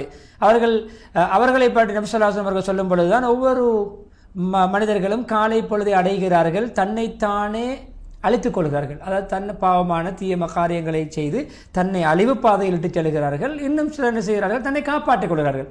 ஒரு சாரார் தன்னை நல்ல முறையிலே பயன்படுத்தி தன்னுடைய மானத்தையும் மரியாதையும் உயிரையும் காத்துக் கொள்கிறார்கள். இன்னும் ஒரு சாரார் தன்னை மாய்த்துக் கொள்கிறார்கள் என்ற ஹதீஸை சொல்லி முடிக்கிறார்கள். ஸலவாத் ஸலாம் சொல்லுமாறு தூண்டி நீண்ட ஒரு துஆவை ஓதி அழகான அந்த தன்னுடைய குத்பாவிலிருந்து ஷேக் ஷுரைம் ஹஃபிதுல்லாஹ் அவர்கள் விடுதலை பெறுகிறார்கள். ஆம்பியர்களே, இவ்வளோ நேரமாக நாங்கள் புனித மக்கா முக்கர்ரமாவுடைய அந்த ஹுத்பாவின் மொழிபெயர்ப்பை நாங்கள் பார்த்தோம். இடையில் இரண்டாவதாக புனித மதீனா முனவராவுடைய அந்த ஹுத்பாவை ஹத்தீப் அப்துல் முஹ்சின் காசிம் ஹஃபிதுல்லா அவர்கள் நிகழ்த்தியிருந்தார்கள். அலி ரதியல்லாஹு அன்ஹு அவர்களை பற்றி அந்த ஹுத்பா அமைந்திருந்தது. அலி ரதியல்லாஹு அன்ஹு அவர்களுடைய சிறப்புகளையும் ஆளுமைகளையும் தனித்துவங்களையும் உள்ளடக்கியதாக அந்த ஹுத்பா அமைந்திருந்தது. அந்த ஹுத்பாவுடைய முதல் பகுதியை நேர்களுக்கு ஷேக் ஆஷிக் ரஷாதி ஹசரத் அவர்களே வழங்குவார்கள். பிஸ்மில்லாஹிர் ரஹ்மானிர் ரஹீம். ஹம்து ஸலவாத் தக்வாவுடைய வசியத்துக்கு பின்னால் முஸ்லீம்களே, அல்லாஹ் சுப்ஹானஹு வ தஆலா படைப்பினங்களை படைத்து அவர்களுக்கு மத்தியிலே ஒருவரை இன்னும் ஒருவரை விட சிறப்பாக்கி வைத்திருக்கிறான். அடியார்களிலே சிறந்தவர்கள் தனிநபராக இருக்கின்ற பொழுது முஹம்மது ஸல்லல்லாஹு அலைஹி வஸல்லம் அவர்களை அல்லாஹ் தேர்ந்தெடுத்தான், தூய்மைப்படுத்தி எடுத்தான். அவர்களை அல்லாஹ் தன்னுடைய தூதுத்துவத்தை கொடுத்து புனிதராக மாற்றி அல்லாஹ் அனுப்பி வைத்தான். அதே போன்று ரசூல் ஸல்லல்லாஹு அலைஹி வஸல்லம் அவர்களுடைய சஹாபாக்கள் சிறந்தவர்கள், சஹாபாக்களிலும் சிறந்தவர்கள் ஹுலஃபாவுல் அர்பான்னு சொல்லக்கூடிய 4 ஹலீஃபாக்கள். சஹாபாக்கள் சிறந்தவர்கள், அந்த சஹாபாக்களிலும் சிறந்தவர்கள் 4. அவர்களிலே மிகவும் சஹாபாக்களிலே அந்த சஹாபாக்களிலே மிக பரிபூர்ணமானவர்கள், உயர்ந்தவர்கள் யாரென்று சொன்னால் அபூபக்கர் சித்தீக் ரலியல்லாஹு அன்ஹு அவர்கள். அதற்கு பின்னால் இரண்டாவது உமர் ரலியல்லாஹு அன்ஹு அவர்கள். அதுக்கு பின்னால் 2 ஒளிகளுடையவர்கள், அதாவது நபி அவருடைய 2 மகள்மார்களை ஒன்றாக திருமணம் முடிக்கின்ற பாக்கியம் கிடைத்ததனால் 2 ஒளிகளுடையவர் என்ற அந்த சிறப்பு பட்டத்தை பெற்ற உஸ்மான் ரலியல்லாஹு அன்ஹு அவர்கள். 4ஆம் நபர் தான் இன்றைய தலைப்புக்குரியவர் அபுல் ஹசன் அலி இப்னு அபி தாலிப் என்ற அந்த சஹாபி. அவர் நபி ஸல்லல்லாஹு அலைஹி வஸல்லம் அவர்கள் அவருக்கு ஒரு புனை பேர், செல்ல பேர் வைத்தார்கள். அபு துராப், அதாவது ஒரு முறை அவர் மஸ்ஜிதுடைய மண்ணிலே உறங்கிக் கொண்டிருக்கணும், மேனையிலே மண் ஒட்டி கொள்கிறது, அதை மண்ணின் தந்தை, அதாவது மண்ணில் உறங்கிக் கொண்டிருப்பவரே. சஹல் இப்னு சஅத் ரலியல்லாஹு அன்ஹு சொல்கிறார்கள், அலி ரலியல்லாஹு அன்ஹு அவர்களுக்கு இந்த அபு துராப் என்ற இந்த புனைப்பெயரை விட உவப்பான பெயர் வேற எதுவும் கிடையாது. அந்த பெயரை சொல்லி மகிழ்வார்கள். அபு துராப் என்று அழைக்கப்பட்டால் அவர்களுக்கு ஆனந்தம் பொங்கும். ஏன் நபி ஸல்லல்லாஹு அலைஹி வஸல்லம் அவர்கள் வைத்த பெயர் அல்லவா? ரசூல் ஸல்லல்லாஹு அலைஹி வஸல்லம் பராமரிப்பிலே சிறுபிராயத்திலிருந்து வளர்ந்தவர்கள். இஸ்லாத்துக்கு முன்னரே, நபித்துவம் கிடைக்க முன்னரே நபியருடைய குடும்பத்தோடு உறவோடு ஒன்றி பின்னி பிணைந்தவர், நபி உறவினர். அது அந்த நபியுடைய வீட்டிலேயே வளர்ந்தவர், அந்த பயிற்சிகளை பெற்றவர், இஸ்லாத்தின் பக்கம் சிறு வயதிலே இஸ்லாத்தை ஏற்றுக்கொண்டவர், 10 வயதுக்கு குறைவாக இருக்கின்ற சிறுபிராயத்திலே முதலாவது இஸ்லாத்துக்கு வந்த சஹாபி. மக்காவாசிகள் ரசூல் ஸல்லல்லாஹு அலைஹி வஸல்லம் அவர்களிடத்திலே அமானிதங்களை ஒப்படைப்பார்கள். ஏன் நபி அவர்கள் நேர்மையானவர்கள், நம்பிக்கையானவர்கள், அமானிதம் பேணக்கூடியவர்கள். நபி ஸல்லல்லாஹு அலைஹி வஸல்லம் அவர்கள் அமானித பொருட்கள் தன்னிடம் இருக்கின்ற கட்டத்திலே ஹிஜ்ரத் போக முனைகின்ற பொழுது அலி ரலியல்லாஹு அன்ஹு அவர்களைத்தான் ஏவினார்கள், எனக்கு பிரதிநிதியாக இருந்து மக்காவிலே இந்த அமானிதங்களை நீங்கள் உரியுடன் ஒப்படைக்க வேண்டும். அந்த அளவு முக்கியமான சஹாபி. அதே போன்று அந்த அமானிதங்களை ஒப்படைத்து விட்டு நபி ஸல்லல்லாஹு அலைஹி வஸல்லம் ஹிஜ்ரத் போய்விட்டார்கள் மதீனாவுக்கு. அதே போன்று நபி ஸல்லல்லாஹு அலைஹி வஸல்லம் தன்னுடைய அன்பு மகள் ஃபாத்திமா ரலியல்லாஹு அன்ஹாவை திருமணம் எடுத்து கொடுத்து அந்த திருமணத்துக்குரிய குடும்ப செலவுக்குரிய பொருட்களையும் அவர்களுக்கு ஏற்பாடு செய்து உதவி செய்து கொடுத்தார்கள். நபி ஸல்லல்லாஹு அலைஹி வஸல்லம் அவர்கள் சொர்க்கத்தை கொண்டு அலி ரலியல்லாஹு அன்ஹு அவர்களுக்கு பல தடவைகள் நன்மாராயம் சொல்லியிருக்கிறார்கள். எந்த அளவுன்னு சொன்னால் ஷஹாதத் பாக்கியத்தை அடைவார் என்ற நன்மாராயத்தை சொல்லியிருக்கிறார்கள். அதே போன்று அல்லாஹ்வை ரசூலை நேசிக்கக்கூடியவராக இருந்தார்கள்.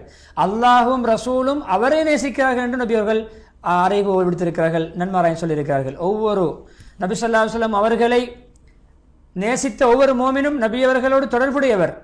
எப்படி அந்த இப்ராஹிம் அலைஹிஸ்ஸலாம் சொன்ன விஷயத்தை குர்ஆன் அல்லாஹ் சொல்கின்ற பொழுது, என்னை பின்துயர்ந்தவர் என்னை சார்ந்தவர் என்ற குர்ஆன் வசனத்துக்கு தோதுவாக அலி ரலியல்லாஹுடைய ஈமானை உறுதிப்படுத்தும் முகமாக நபி ஸல்லல்லாஹு அலைஹி வஸல்லம் அவர்கள் விசேஷமாக சொன்னார்கள், அலியே நீங்கள் என்னை சார்ந்தவர், நான் உங்களை சார்ந்தவர், நெருக்கமான உறவுள்ளவர்கள்.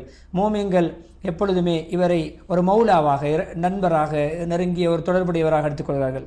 எனவே முஸ்லீம்கள் பொதுவாக எதிர்ப்பு, அதாவது பகைமைக்கு எப்பொழுதுமே உடந்தையாக இருக்க மாட்டார்கள். நபி ஸல்லல்லாஹு அலைஹி வஸல்லம் அவர்கள் சொன்னார்கள், அலி ரலியல்லாஹு அன்ஹு அவர்கள் மோமின்களைச் சேர்ந்த எப்படியான மோமின்களை நேசர்களாக இருக்கக்கூடிய கூட்டத்தைச் சேர்ந்தவர். அதே போன்று அந்த மோமின்கள் எப்படிப்பட்டவர்கள், அலி ரலியல்லாஹு அன்ஹு அவர்களை நேசராக, ஒரு மௌலாவாக, நண்பராக நேசிக்கக்கூடியவர்களாக இருப்பார்கள். யாருக்கு நான் மௌலாவா, அது நபி ஸல்லல்லாஹு அலைஹி வஸல்லம் அவர்கள் சொல்கிறார்கள், நான் யாருக்கு மௌலாவாக, பொறுப்புதாரியாக, நேசராக, அன்புக்குரியவராக இருக்கிறேனோ அலியும் அவருக்கு, அதாவது நபி ஸல்லல்லாஹு அலைஹி வஸல்லம் இல்லாத காலத்திலே நபி ஸல்லல்லாஹு அலைஹி வஸல்லம் அவர்களுடைய உறவினராகிய அலி ரலியல்லாஹு அன்ஹு அவர்கள் மூமின்களுக்கு ஒரு மௌலா, அதாவது நட்புக்குரியவர், நெருக்கத்துக்குரியவர். திருமிதியுடைய ரிவாயத். ஷேகுல் இஸ்லாம் ரஹிமஹுல்லாஹ் அவர்கள் சொல்கிறார்கள், இந்த ஹதீஸிலே அலி ரலியல்லாஹு அன்ஹு அவர்கள் உள்ரங்கத்திலே ஆத்ம ரீதியான ஈமான் உள்ளவர்கள் என்பதற்கு சிறந்த சான்றுக்குரிய ஹதீஸ். அதே போல ஒரு குர்ஆன் வசனம் இறங்கியது, ஆல இம்ரானுடைய 61வது வசனம், நபியை நீங்கள் சொல்லுங்கள், நாங்கள் எங்களுடைய குழந்தைகளை அழைப்போம், உங்களுடைய குழந்தைகள் நீங்கள் அழையுங்கள். ஒரு சாப சத்தியம் செய்யக்கூடிய ஒரு உடன்படிக்கை செய்யக்கூடிய அந்த பகுதியிலே நபி ஸல்லல்லாஹு அலைஹி வஸல்லம் யார் அழைத்தார்கள், உங்களுடைய குழந்தைகளை எங்களுடைய குழந்தையை நாங்கள் அழைப்போம் என்று சொல்ல பொழுது அலி ரலியல்லாஹு அன்ஹு அவர்களையும் ஃபாத்திமா ரலியல்லாஹு அன்ஹா அவர்களையும் ஹசன் ஹுசைன் இந்த 4 வரையும் அழைத்து, யா அல்லாஹ் இதுதான் என்னுடைய குடும்பத்தார்கள் என்ற அந்த சிறப்பை பெற்றவர்கள். முஸ்லிமுடைய ரிவாயத். எனவே அலி ரலியல்லாஹு அன்ஹு அவர்களை நேசிப்பது ஈமானுடைய அடையாளம், அவர்களை பகைப்பது நயவஞ்சகத்தனம். அலி ரலியல்லாஹு அன்ஹு சொல்கிறார்கள், வித்திலிருந்து மரத்தை தண்டை விளைவிக்கக்கூடிய அல்லாஹ், அதே போன்று படைப்பினங்களை உலகத்தில் படைத்திருக்கின்ற அல்லாஹ், உயிரினங்களை படைத்த அல்லாஹ்வின் சத்தியமாக நபியுல் உம்மி நபி ஸல்லல்லாஹு அலைஹி வஸல்லம் அவர்கள் ஒரு உடன்படிக்கை இடத்தில் செய்திருக்கிறார்கள். எந்த உடன்படிக்கை தெரியுமா? வாக்குறுதி அளித்திருக்கிறார்கள், என்னை ஒரு விசுவாசி தான் நேசிப்பார், அதே போன்று என்னை ஒரு நயவஞ்சகன்தான் வெறுப்பார், என்னிடத்தில் என்னை பற்றி இப்படி சொல்லியிருக்கிறார்கள் என்று அலி ரலியல்லாஹு அன்ஹு சொல்லியிருக்கிறார்கள். அதுவும் சஹீஹ் முஸ்லிமுடைய ரிவாயத். ரசூல் ஸல்லல்லாஹு அலைஹி வஸல்லம் அவர்கள் சொன்னார்கள், அன்சாரிகள் இருக்கிறார்களே, மதீனாவாசிகள், அவர்களை ஒரு மோமின் தான் நேசிப்பான். அந்த அன்சாரிகளை ஒருவன் பகைப்பான் என்றால், வெறுப்பான் என்றால் அவன் முனாஃபிக் தான் என்ற சஹீஹ் புகாரி முஸ்லிமுடைய ரிவாயத்தை ஹத்தீப் அவர்கள் குறிப்பிட்டார்கள். எனவே அலி ரலியல்லாஹு அன்ஹு அவர்களை யார் நேசித்தாரோ, அலி ரலியல்லாஹு அன்ஹு அவர்களை நேசித்தவர், அதே போன்று அவர்களை விட அன்பிலும் பாசத்திலும் உயர்ந்த ஒருவரை நேசித்தவர், அந்தஸ்திலும் உயர்ந்தவர் நேசித்தவர். எப்படி ஏனைய சஹாபாக்கள் அலி ரலியல்லாஹு அவர்களை விட உயர்ந்தவர்கள். அபூபக்கர், உமர், உஸ்மான் ரலியல்லாஹு இவர்களை நேசிக்கக்கூடியவர்கள். இப்படியான ஹுலஃபாவுர் ராஷிதீன்களை நேசித்தவர் ஈமானுடைய ஒரு கிளை தன்னிடத்தில் இருப்பதற்கு அடையாளமாக ஒரு ஈமானுடைய கிளையை பிடித்துக் கொண்டார். யார் இவரை வெறுத்து இவர்களை விட நெருக்கமான ஹுலஃபாவுர் ஏனைய ஹலீஃபாக்களை வெறுப்பாரோ, ஏனைய சஹாபாக்களையும் வெறுப்பாரோ, அவர் நயவஞ்சகத்துடைய ஒரு பகுதியிலே தொடர்பட்டு விட்டார். நபி ஸல்லல்லாஹு அலைஹி வஸல்லம் அவர்களுக்கு பிரதிநிதியாக நபியோருடைய தூதுகளை எத்தி வைப்பதற்கு பொதுவான தூதுகளை பல தடவைகள் செயல்பட்டிருக்கிறார்கள். அதே போல் நபி ஸல்லல்லாஹு அலைஹி வஸல்லம் பல விடயங்களை பொறுப்பு கொடுத்திருக்கிறார்கள். பிரத்யேகமான விடயங்களை ஹஜ்ஜுடைய விடயத்தில் நபி ஸல்லல்லாஹு அலைஹி வஸல்லம் அவர்கள் தன்னுடைய குர்பான் அந்த ஒட்டகங்களை அறுப்பதற்கு பொறுப்பு சாட்டினார். அந்த மாமிசங்களை பங்கு வைப்பதற்கு பொறுப்பு சாட்டினார்கள். அதே போன்று அந்த அறுக்கின்ற நபருக்கு அந்த அறுக்கின்ற பொருட்களின் தோலையோ எதையோ அன்பளிப்பாக கொடுக்க வேண்டாம், அதற்கு பதிலாக அறுவைக்கு பகரமாக கொடுக்க வேண்டாம் என்ற கட்டளையிட்டு பொறுப்பு சாட்டினார்கள். நபி ஸல்லல்லாஹு அலைஹி வஸல்லம் அவர்கள் தன்னுடைய இறுதி நேர அந்த நோய்வாய்ப்பட்ட பொழுது ஒரு நாள் உடம்பிலே ஒரு மிருதுத்தன்மையை சுகத்தை பெற்றுக் கொண்ட பொழுது 2 பேர் மத்தியில் தொங்கிக் கொண்டு மஸ்ஜிதுக்கு வந்தார்கள். அதில் ஒருவரும் இவர் அப்பாஸ் ரலியல்லாஹு அன்ஹு அவர்கள், அதே போன்று அலி ரலியல்லாஹு அன்ஹு இருவருடைய தோள் பட்டையிலும் தொங்கிக் கொண்டுதான் நபி ஸல்லல்லாஹு அலைஹி வஸல்லம் வந்தார்கள். அந்த அளவு சிறப்பு பெற்றவர்கள். நபி ஸல்லல்லாஹு அலைஹி வஸல்லம் வஃபாத் ஆகிய பொழுது குளிப்பாட்டுவது, கஃன் செய்வது, உறவினர்களோடு சேர்ந்த அந்த பணிகளிலே நபியவருடைய அந்த ஜனாசாவுடைய பணிகளில் ஈடுபட்டார்கள். அலி ரலியல்லாஹு அன்ஹு அவர்கள் வீரம் தைரியத்தை கொண்டு பிரபலியம் பெற்றவர்கள். ரசூல் ஸல்லல்லாஹு அலைஹி வஸல்லம் அவர்கள் பல நிகழ்வுகளின் பொழுது கொடியை அவர்களுடைய கையிலே கொடுத்திருக்கிறார்கள். பல போர்களின் பொழுது நபி ஸல்லல்லாஹு அலைஹி வஸல்லம் அவர்கள் அவரை பொறுப்பு சாட்டியிருக்கிறார்கள். அதே போன்று பாரிய தன்னுடைய வீர தன்மையை வெளிப்படுத்தி இருக்கிறார்கள். பத்ருடைய நிகழ்விலே வலீத் இப்னு உத்பா என்பவன் குஃபார்களுடைய தலைவர்களில் ஒருவன் தன்னுடைய வீரவசனம் பேசிக் கொண்டு வந்த பொழுது அலிலியா முன் வந்து அவர்கள் அவனுக்கு எதிராக போராடினார்கள், அவனுக்கு முடிவு கட்டினார்கள். அதே போன்று உஹதிலும் முஸ்லிம்கள் கொஞ்சம் சற்று தோல்வி அடைந்து ஒதுங்கி செல்கின்ற கட்டம் வந்த பொழுது, ஹந்தக்கிலே வந்த பொழுது, அதே அங்கே அம்ர் இப்னு உத்தன் சொல்லக்கூடியவன் மோதுவதற்கு முன் வந்த பொழுது, முஷ்ரிக்கீங்களுடைய மிக முக்கியஸ்தரில் ஒருவன், அப்பொழுதும் கூட மக்கள் எல்லாம் அவனோடு மோதுவதற்கு பயப்பட்ட பொழுது அலி ரலியல்லாஹு அன்ஹு அவனுடைய வீரத்தினால் முன் வந்தார்கள், அவனுடைய கதையை முடித்து வைத்தார்கள். அதே போன்று ஹுதைபியா உடன்படிக்கையிலே சஹாபாக்களுடன் நபி ஸல்லல்லாஹு அலைஹி வஸல்லம் சேர்ந்து நபி அவர்களோடு உடன்படிக்கை செய்தார்கள். அந்த மரத்துக்கு கீழே செய்யப்பட்ட அந்த உடன்படிக்கை என்னுடைய வாழ்நாளை முழுக்க மார்க்கத்துக்காக ஒப்படைப்பேன் என்ற உடன்படிக்கை. அதே போன்று நபி ஸல்லல்லாஹு அலைஹி வஸல்லம் அவர்களுக்கு மக்காவாசிகளுக்கும் இடையிலே நடந்த உடன்படிக்கை எழுதக்கூடிய ஒரு எழுத்தாளராக அலி ரலியல்லாஹு அவர்கள் செயல்பட்டார்கள். அப்படிப்பட்ட சிறப்பு வாய்ந்தவர்கள் தான் இந்த தலைப்புக்குரிய அலி ரலியல்லாஹு அவர்கள். அதே போன்று ஹைபரிலே நபி ஸல்லல்லாஹு அலைஹி வஸல்லம் அந்த கண்ணியமான கொடியை சுமந்தார்கள். அதே போன்று யகூதிகளுடைய தலைவர் மர்ஹப் என்று சொல்லக்கூடியவனை முடிவு கட்டினார்கள். அதே போன்று அந்த அவனுடைய கோட்டையை வெற்றி கொண்டார்கள். மக்களுக்கு மிக பாரமான சுமையாக இருந்த அந்த கோட்டையை இவர்கள் வெற்றி கொண்டார்கள். அதே போன்று ஹுனைனுடைய அந்த நிகழ்விலும் கலந்து கொண்டார்கள். ஆனால் சொன்ன அலி ரலியல்லாஹு அன்ஹு மிகவும் மக்களுக்கு நபி ஸல்லல்லாஹு அலைஹி வஸல்லம் முன்னால் தன்னுடைய வீரத்தை வெளிப்படுத்தக்கூடிய ஒரு வீரராக இருந்தார்கள். தபூக்கிலும் நபி ஸல்லல்லாஹு அலைஹி வஸல்லம் அவர்கள் அவர்களை பிரதிநிதியாக ஆக்கிவிட்டு சென்றார்கள். மதீனாவுக்கு நீங்கள் பிரதிநிதியாக இருங்கள் அலியே என்று சொல்லி பொறுப்பு கொடுத்துவிட்டு அமானிதங்கள் இருப்பதனால் இவர்களை தான் பொறுப்பு சார்ந்தார்கள். சொன்னார்கள், அலி நீங்கள் எப்படி மூசா அலைஹிஸ்ஸலாத்துக்கு ஹாரூன் அலைஹிஸ்ஸலாம் உதவியாளராக ஒத்தாசையாக இருந்தாரோ அதே ஸ்தானத்தில் நீங்கள் இருக்க விரும்பவில்லையா என்று அந்த பொறுப்பையும் கொடுத்தார்கள். அது தோழமையிலே சகவாசத்திலே தவிர அந்தஸ்திலே தவிர நபித்துவத்தில் அல்ல என்பதையும் கத்தீப் அவர்கள் சுட்டிக்காட்டுகிற புகாரி முஸ்லிமுடைய ரிவாயத். அலி ரலியல்லாஹு அவர்கள் மிகவும் நல்ல இயல்பு குணமுள்ளவர்களாக இருந்தார்கள், நற்குணமுள்ளவர்களாக இருந்தார்கள், நல்ல பண்பாடு உள்ளவர்களாக, வாக்குறுதி பேணக்கூடியவர்களாக, தனக்கு முன்னால் வாழ்ந்து சென்ற சஹாபாக்களுடைய மதிப்பை பேணக்கூடியவராக இருந்தார்கள். குறிப்பாக தனக்கு முன்னால் இந்த 3 ஹலீஃபாக்களையும் மிகவும் கண்ணியப்படுத்தக்கூடியவர்களாக இருந்தார்கள். அவர்களுடைய அன்பை பாசத்தை வெளிப்படையாக பேசக்கூடியவர்களாக இருந்தார்கள். அதே போன்று அபூபக்கர் அவர்கள் ஹலீஃபாவாக உடன்படிக்கை செய்த பொழுது நபியவருடைய வஃபாத்துக்கு பின்னால் ஓடிச் சென்று அபூபக்கர் ரலியல்லாஹு அன்ஹு அவர்களோடு உடன்படிக்கை செய்தார்கள். அதுக்கு பின்னால் உமர் ரலியல்லாஹு அன்ஹு உடன்படிக்கை செய்தார்கள். அதே போன்று உஸ்மான் ரலியல்லாஹு அன்ஹு அவர்களை ஹலீஃபாவாக ஏற்றுக்கொள்வதற்கு உடன்படிக்கை செய்தார்கள். அப்படியான ஒரு சிறந்த ஒரு குணம் கொண்ட கட்டுப்படுகின்ற பண்பாடு உள்ள ஒரு சஹாபியாக இருந்தார்கள். சொன்னார்கள், அந்த 3 பேர்களுக்கும் பின்னால் ஒரு ஒரு ஒரு ஒரு உதவியாளர் போன்று ஒரு மந்திரி போன்று செயல்பட்ட அவர்களை பார்த்து சொன்னார்கள், மிகவும் சிறந்த இவர்களை வர்ணிக்கின்ற பொழுது அதாவது ஆட்சியாளர்களுக்கு உதவியாக இருந்தவர்களில் சிறந்த ஒரு மந்திரியாக ஒரு ஆலோசகராக செயல்பட்டார்கள். நீதித்துறைகளை சிறந்து வழங்கினார்கள். அதே போன்று போர் தந்திரங்கள் உடையவர்களாக இருந்தார்கள். மார்க்க தீர்ப்பு வழங்குவதிலும் பிரதானமான ஒரு பங்களிப்பு கொண்டவர்களாக இருந்தார்கள். அலி ரலியல்லாஹு அன்ஹு நபி ஸல்லல்லாஹு அலைஹி வஸல்லம் அவர்கள் அபூபக்கர் ரலியல்லாஹு அவர்களுக்கு தீனுடைய விடயங்களை பொறுப்பு கொடுத்தார். அதாவது அபூபக்கர் அவர்களுக்கு பைஅத் செய்ய முன்னால் பேசிய பேச்சு, மார்க்க விடயங்களை நபி அவர்கள் தன்னுடைய ஹயாத்தின் பொழுது வாழ்நாளிலே அபூபக்கர் அவர்களுக்கு பொறுப்பை கொடுத்திருக்கிறார்கள். முஸ்லீம்கள் இப்பொழுது தன்னுடைய துனியாவுடைய விடயத்தை அபூபக்கர் அவர்களிடம் பொறுப்பு கொடுத்து ஆட்சியை பொறுப்பு கொடுத்திருக்கிறார்கள் என்று முஸ்லீம்களும் பைஅத் உடன்படிக்கை செய்தார்கள். நானும் அவர்களோடு சேர்ந்து பைஅத் செய்கிறேன், இஸ்லாத்துடைய சட்ட திட்டங்களை நிலைநாட்டும் விடயத்திலே உறுதியாக இருப்பேன் என்று. உமர் ரலியல்லாஹு அவர்களையும் உஸ்மான் ரலியல்லாஹு அவர்களை பற்றியும் இப்படி இதே போன்று புகழ்ந்து பேசினார்கள். தன்னுடைய மகள் உம்மு குல்சும் என்று சொல்லக்கூடிய அன்பு மகளை உமர் இப்னு கத்தாப் ரலியல்லாஹு அவர்களுக்கு திருமணம் எடுத்துக் கொடுத்தார்கள். அதேபோல் உமர் ரலியல்லாஹு அவர்கள் வஃபாத் ஆகிய பொழுது அலி ரலியல்லாஹு சொன்னார்கள், அபு ஹப்ஸாவின் தந்தையே உமரே, உங்களுக்கு அல்லாஹ் ரஹ்மத் செய்யட்டும், ரசூல் ஸல்லல்லாஹு அலைஹி வஸல்லம் அவர்களுக்கு பின்னால் நான் அவரை துயர்ந்து நான் மரணிக்க வேண்டும், நான் அல்லாஹ்வை சந்திக்க வேண்டும் என்று விரும்புகின்ற நபர்களிலே உங்களை விட வேறு யாரும் கிடையாது. அதாவது நீங்கள் எனக்கு மிகவும் ஒப்புக்குரிய மனிதராக இருந்தீர்கள், நபி அவர்களுக்கு பின்னால் நான் அன்பு கொள்வது உங்களை என்று சொல்லிவிட்டு அதே போன்று தொடராக உறுதியான ஒரு கருத்து அவர்களை தொட்டு வந்திருக்கிறது. இந்த உம்மத்திலே நபி ஸல்லல்லாஹு அலைஹி வஸல்லம் அவர்களுக்கு பின்னால் அவர்களுடைய கருத்து அபூபக்கர் தான் சிறந்தவர், அபூபக்கருக்கு அடுத்து உமர் தான் சிறந்தவர் என்று அலி ரலியல்லாஹு அவர்கள் ஏகமனதாக ஏற்றுக்கொண்ட அந்த பதிவை ஹத்தீப் அவர்கள் முன்வைக்கிறார்கள். உஸ்மான் ரலியல்லாஹு அவர்களை மிகவும் நேசிக்கக்கூடியவர்கள் இருந்தார்கள், கௌரவப்படுத்தக்கூடியவர்கள் இருந்தார்கள். எந்த அளவு சொன்னார்கள் தெரியுமா? தலைமைத்துவத்துக்கு நான் எந்த அளவு கட்டுப்படுவேன் என்றால், உஸ்மான் என்னை சரார் என்று சொல்லக்கூடிய மதீனாவுடைய கிழக்கு பகுதியில் இருக்கக்கூடிய ஒரு ஊருக்கு செல்லுமாறு பணித்தாலும், தூரமான பகுதி செல்லுமாறு பணித்தாலும் அந்த இடத்துக்கும் அவர்களுடைய பேச்சை கேட்டு கட்டுப்பட்டு தலைமைத்துவத்துக்கு கட்டுப்பட்டு நான் அங்கு சென்று விடுவேன்.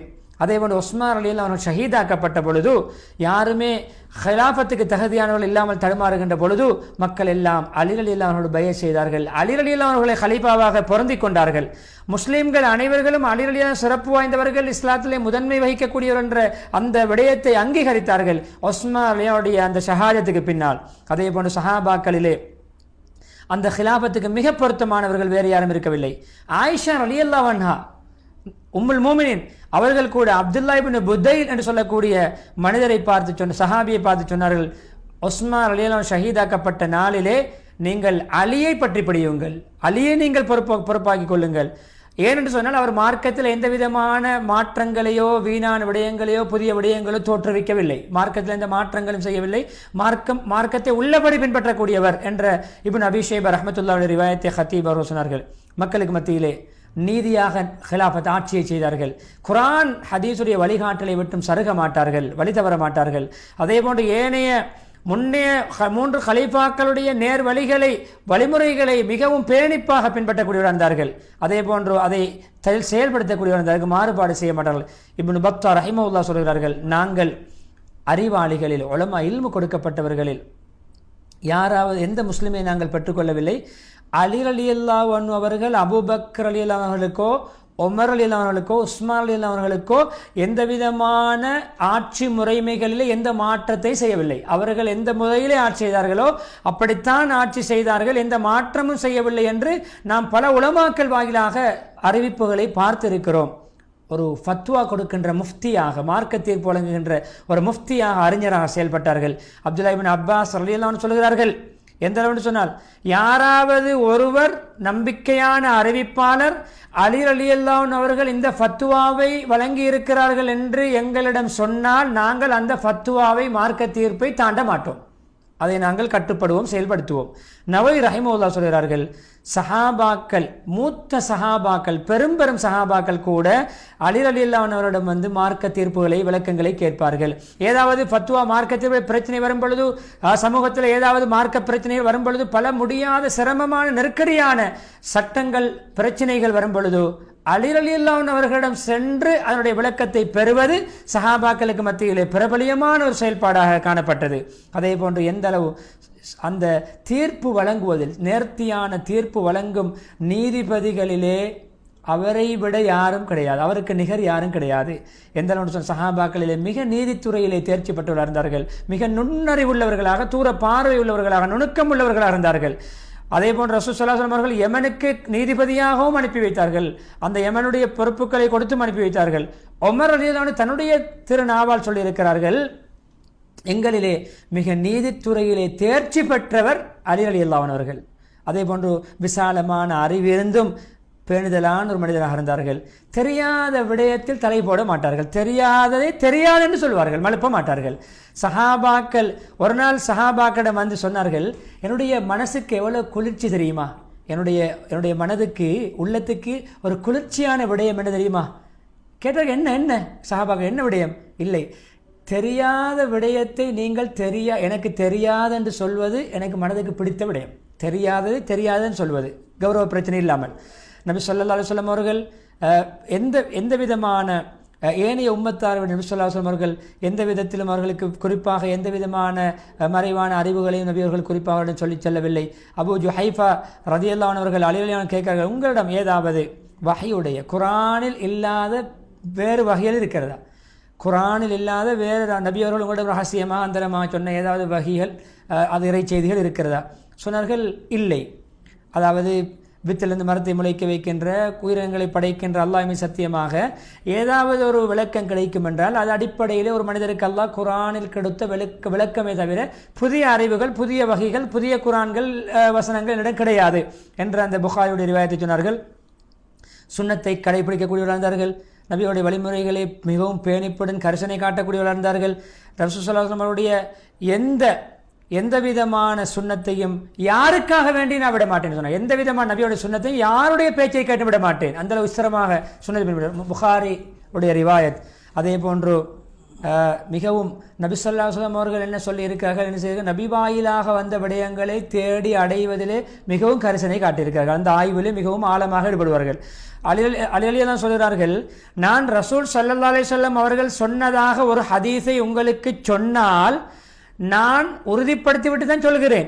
அப்படி நான் நபி அவர்கள் மீது பொய் உரைப்பது, நபி அவர்கள் சொல்லாத ஒன்றை நபி ஸல்லல்லாஹு அலைஹி வஸல்லம் அவர்கள் சொன்னதாக சொல்வது எனக்கு வானத்திலிருந்து நான் கீழே விழுவது, அப்படி பொய் சொல்வதை விட எனக்கு விருப்பம்.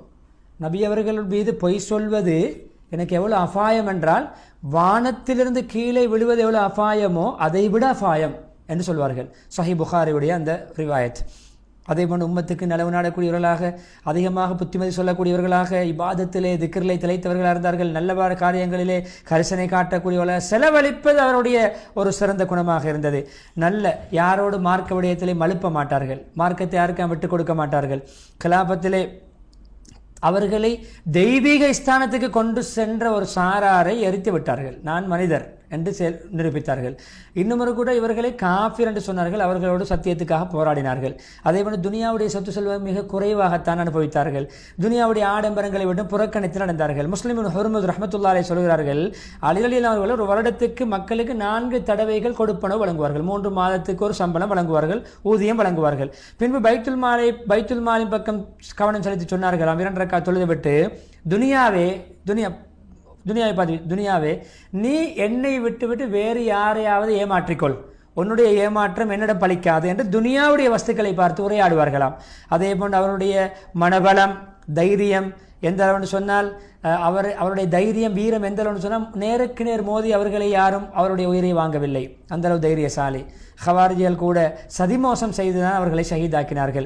எனவே அது ஃபஜ்ர் தொழுகைக்காக சென்று கொண்டிருக்கும் பொழுது அவர்களுக்கு ஷஹாதத்து கிடைக்கிறது. துனியாவுடைய சொத்து செல்வங்கள் எதையுமே விட்டு செல்லவில்லை. ஹசன் இப்னு அலி அவருடைய மகன் ஹசன் சொன்னார், அலி ஷஹீதாக்கப்பட்ட பின்னர் என்னுடைய தந்தை எந்த தங்கம் வெள்ளி நாணயங்களை விட்டு செல்லவில்லை, வெறும் 700 வெள்ளி நாணயங்கள். அவருக்கு அந்த ஹலீஃபாவாக இருக்கின்ற பொழுது கிடைத்த அந்த ஊதியம், அதை கூட தன்னுடைய குடும்பத்துக்கு ஊழியம் செய்கின்ற ஹாதிமுக்காக வேண்டி சித்தப்படுத்தி இருந்தார்கள். ஊழியருக்காக வேண்டி அதை ஒதுக்கி வைத்திருந்தார்கள். அஹ்மத் ரஹ்மத்துல்லாஹியுடைய ரிவாயத். இறுதியாக முஸ்லீம்களே, சஹாபாக்களை நேசிப்பது ஒரு மார்க்கத்திலே மிக முக்கியமான உன்னதமான ஒரு அமல், அல்லாஹ்வின் நெருக்கத்தை பெற்று தரும் அமல். முஸ்லீம்களுடைய அனைத்து நலவுகளும் சஹாபாக்களை நேசிப்பதில் தான் இருக்கிறது. அது ஒரு பரக்கத். சஹாபாக்கள் செய்தது, தீனை எத்தி வைத்த சஹாபாக்கள் பரக்கத்துக்குரியவர்கள். ஹலீஃபாக்களை அல்லாஹ் விசேஷமான சாராராக அல்லாஹ் ஆக்கியிருக்கிறான். விசேஷமான சிறப்புகளை அந்த ஹலீஃபாக்களுக்கு அல்லாஹ் கொடுத்திருக்கிறான். நபி அவர்களும் சான்று பகன்றிருக்கிறார்கள். அவர்கள் நேர்வழிப்பட்டவர்கள், நேர்வழி நடப்பவர்கள் என்று அவர்களை பின்பற்றுமாறு நபி அவர்கள் ஏவி இருக்கிறார்கள். அவருடைய வழிமுறைகளை கடைபிடிக்குமாறு ஏவி இருக்கிறார்கள். சஹாபாக்களிலே சிறந்தவர்கள் குலஃபாவு ராஷிதீன்களுடைய நலவுகளை பின்பற்றக்கூடியவர்கள். அதே போன்று இப்னு மஸ்ஊத் அலியுடைய கருத்தோடு முடிக்கிறார்கள். சஹாபாக்களை பற்றி இப்னு மஸ்ஊத் சொல்லும் பொழுது, அவர்களும் ஒரு சஹாபி, அந்த அவர்கள் எப்படிப்பட்ட கூட்டம் என்ற நபியோருடைய சகவாசத்துக்காக அல்லாஹ் தேர்ந்தெடுத்த கூட்டம், தீனை நிலைநாட்டுவதற்காக தேர்ந்தெடுத்த கூட்டம். சஹாபாக்களுடைய சிறப்புகளை, மரியாதைகளை, மாண்புகளை புரிந்து நடவுங்கள், அவர்களுடைய அடிச்சுவடுகளை பின்பற்றுங்கள், அவர்கள் உங்களுக்கு முடியுமான வரை அவருடைய பண்பாடுகளையும் மார்க்க விடயங்களையும் நீங்கள் பின்பற்றுங்கள். மக்களுக்கு புத்திமை சொல்கிறார்கள். ஏன் தெரியுமா? நேரான வழி நடந்தார்கள். யார் சஹாபாக்களை நேசிப்பார்களோ சஹாபாக்களோடு எழுப்பப்படுவார். யார் அதே போன்று சஹாபாக்களை நேசிப்பதில் உள்ளதுதான் சஹாபாக்களுடைய காரியங்களை அவர்களுக்கு நாங்கள் ஒத்தாசை பெறுவது. அவர்களுக்கு எதிரான சவால்களை, இழிப்பேர்களை ஏனைய விரோதிகள் பேசுகின்ற பொழுது அதுக்கு எதிராக நாம் குரல் கொடுப்பது, அதை விட்டு அவர்களை பாதுகாப்பது, அவர்களை பாராட்டுவது, அவர்களை பின்பற்றுவது. அவருடைய சஹாபாக்களுடைய அன்பை நம்முடைய உள்ளத்திலே உண்டு பண்ணுவதற்குரிய மிக முக்கியமான காரணிகள் ஒன்றுதான் சஹாபாக்களுடைய வாழ்க்கை சரிதைகளை நாங்கள் படிப்பது, அப்படியான நூட்களை வாசிப்பது, அப்படியான புத்திமதிகளை செவிமடுப்பது என்று சொல்லிவிட்டு இறுதியாக சூரத் தௌபாவுடைய 100வது வசனத்தை ஓதி முடித்துக் கொள்கிறார்கள். முன்னோர்களிலும் முந்தி சென்ற சஹாபாக்கள், முஹாஜிரின்களிலும் அன்சாரிகளிலும் அவர்களை பின்பற்றக்கூடியவர்கள், நல்ல முறையில் நல்ல காரியங்களை அவர்களை பின்பற்றக்கூடிய, உரிய முறையில் பின்பற்றக்கூடியவர்கள் அனைவர்களுக்கும் அல்லாஹ்வுடைய திருப்பொருத்தம். அல்லாஹ் அவர்களை பொருந்திக் கொள்வானாக. அவர்களும் அல்லாஹ்வை பொருந்திக் கொண்டவர்களாக மாறிவிட்டார்கள். அவர்களுக்காக அந்த சஹாபாக்களை நேசித்து பின்பற்றக்கூடியவர்கள் சஹாபாக்கள் அனைவர்களுக்குமாக அல்லாஹ் ஆறுகள் ஓடக்கூடிய சொர்க்கங்களை அல்லாஹ் ஏற்பாடு செய்திருக்கிறான். அந்த சுவனபதிகளில் நிரந்தரமாக இருப்பார்கள். இதுதான் மகத்தான வெற்றி என்ற சஹாபாக்களை நேசிப்பதும் பின்பற்றுவதும் மகத்தான வெற்றி என்று குறிப்பிடக்கூடிய வசனத்தை ஓதி பரக்கத்துக்காக தனக்கும் உம்மத்துக்கும் துஆ செய்து இஸ்திக்பார் செய்ய தூண்டியவர்களாக ஹத்தீப் அவர்கள் அப்துல் முஹ்சின் காசிம் ஹஃபிதஹுல்லாஹ் அவர்கள் முதலாவது ஹுத்பாவிலிருந்து விடைபெறுகிறார்கள். ஆம்நேயர்களே, அந்த அடிப்படையில் இரண்டாவது ஹுத்பா அதுவும் முதலாவது ஹுத்பாவோடு தொடர்பு பட்டதாக அமைந்திருந்தது. அல்லாஹ்வை புகழ்ந்து ஸல்லல்லாஹு அலைஹி வஸல்லம் அவர்கள் மீது ஸலவாத்து ஸலாம் சொல்லி தக்வாவை வலியுறுத்தியதன் பின்பு, முஸ்லீம்களே, சஹாபாக்களில் சில சஹாபாக்களுக்கு தனிப்பெரும் சிறப்புகள் இருந்தாலும் அல்லாஹு தஆலா பொதுவாக எல்லா சஹாபாக்களையும் சிறப்புப்படுத்தியிருக்கிறான். அவர்களில் குறிப்பாக ஆரம்பமாக இஸ்லாத்தை ஏற்றுக்கொண்ட சஹாபாக்களை அல்லாஹ் சிறப்புப்படுத்தியிருக்கிறான். ஆரம்ப போர் நிகழ்வுகளில் கலந்து கொண்ட சஹாபாக்களை அல்லாஹ் சிறப்புப்படுத்தியிருக்கிறான். அதே போன்று ஹிஜ்ரி 6 அந்த ஹுதைபியாவுடைய ஒப்பந்தம் நடைபெறுவதற்கு முன்னால் மார்க்கத்துக்காக செலவழித்த சஹாபாக்களை, அதற்கு பின்னால் செலவழித்த தியாகம் செய்தவர்களை விட ஆரம்ப தியாகிகளை அல்லாஹு தாலா மிகவும் சிறப்புப்படுத்தி வைத்திருக்கிறான். அதே போன்று மக்காவாசிகள், மக்காவிலிருந்து கஷ்டப்பட்டு மதீனாவுக்கு ஹிஜ்ரத்து போன்ற சென்றவர்களை மதீனாவாசிகள் அன்சாரிகளை விடவும் அல்லாஹ் சிறப்புப்படுத்தி முதன்மைப்படுத்தி வைத்திருக்கிறான்.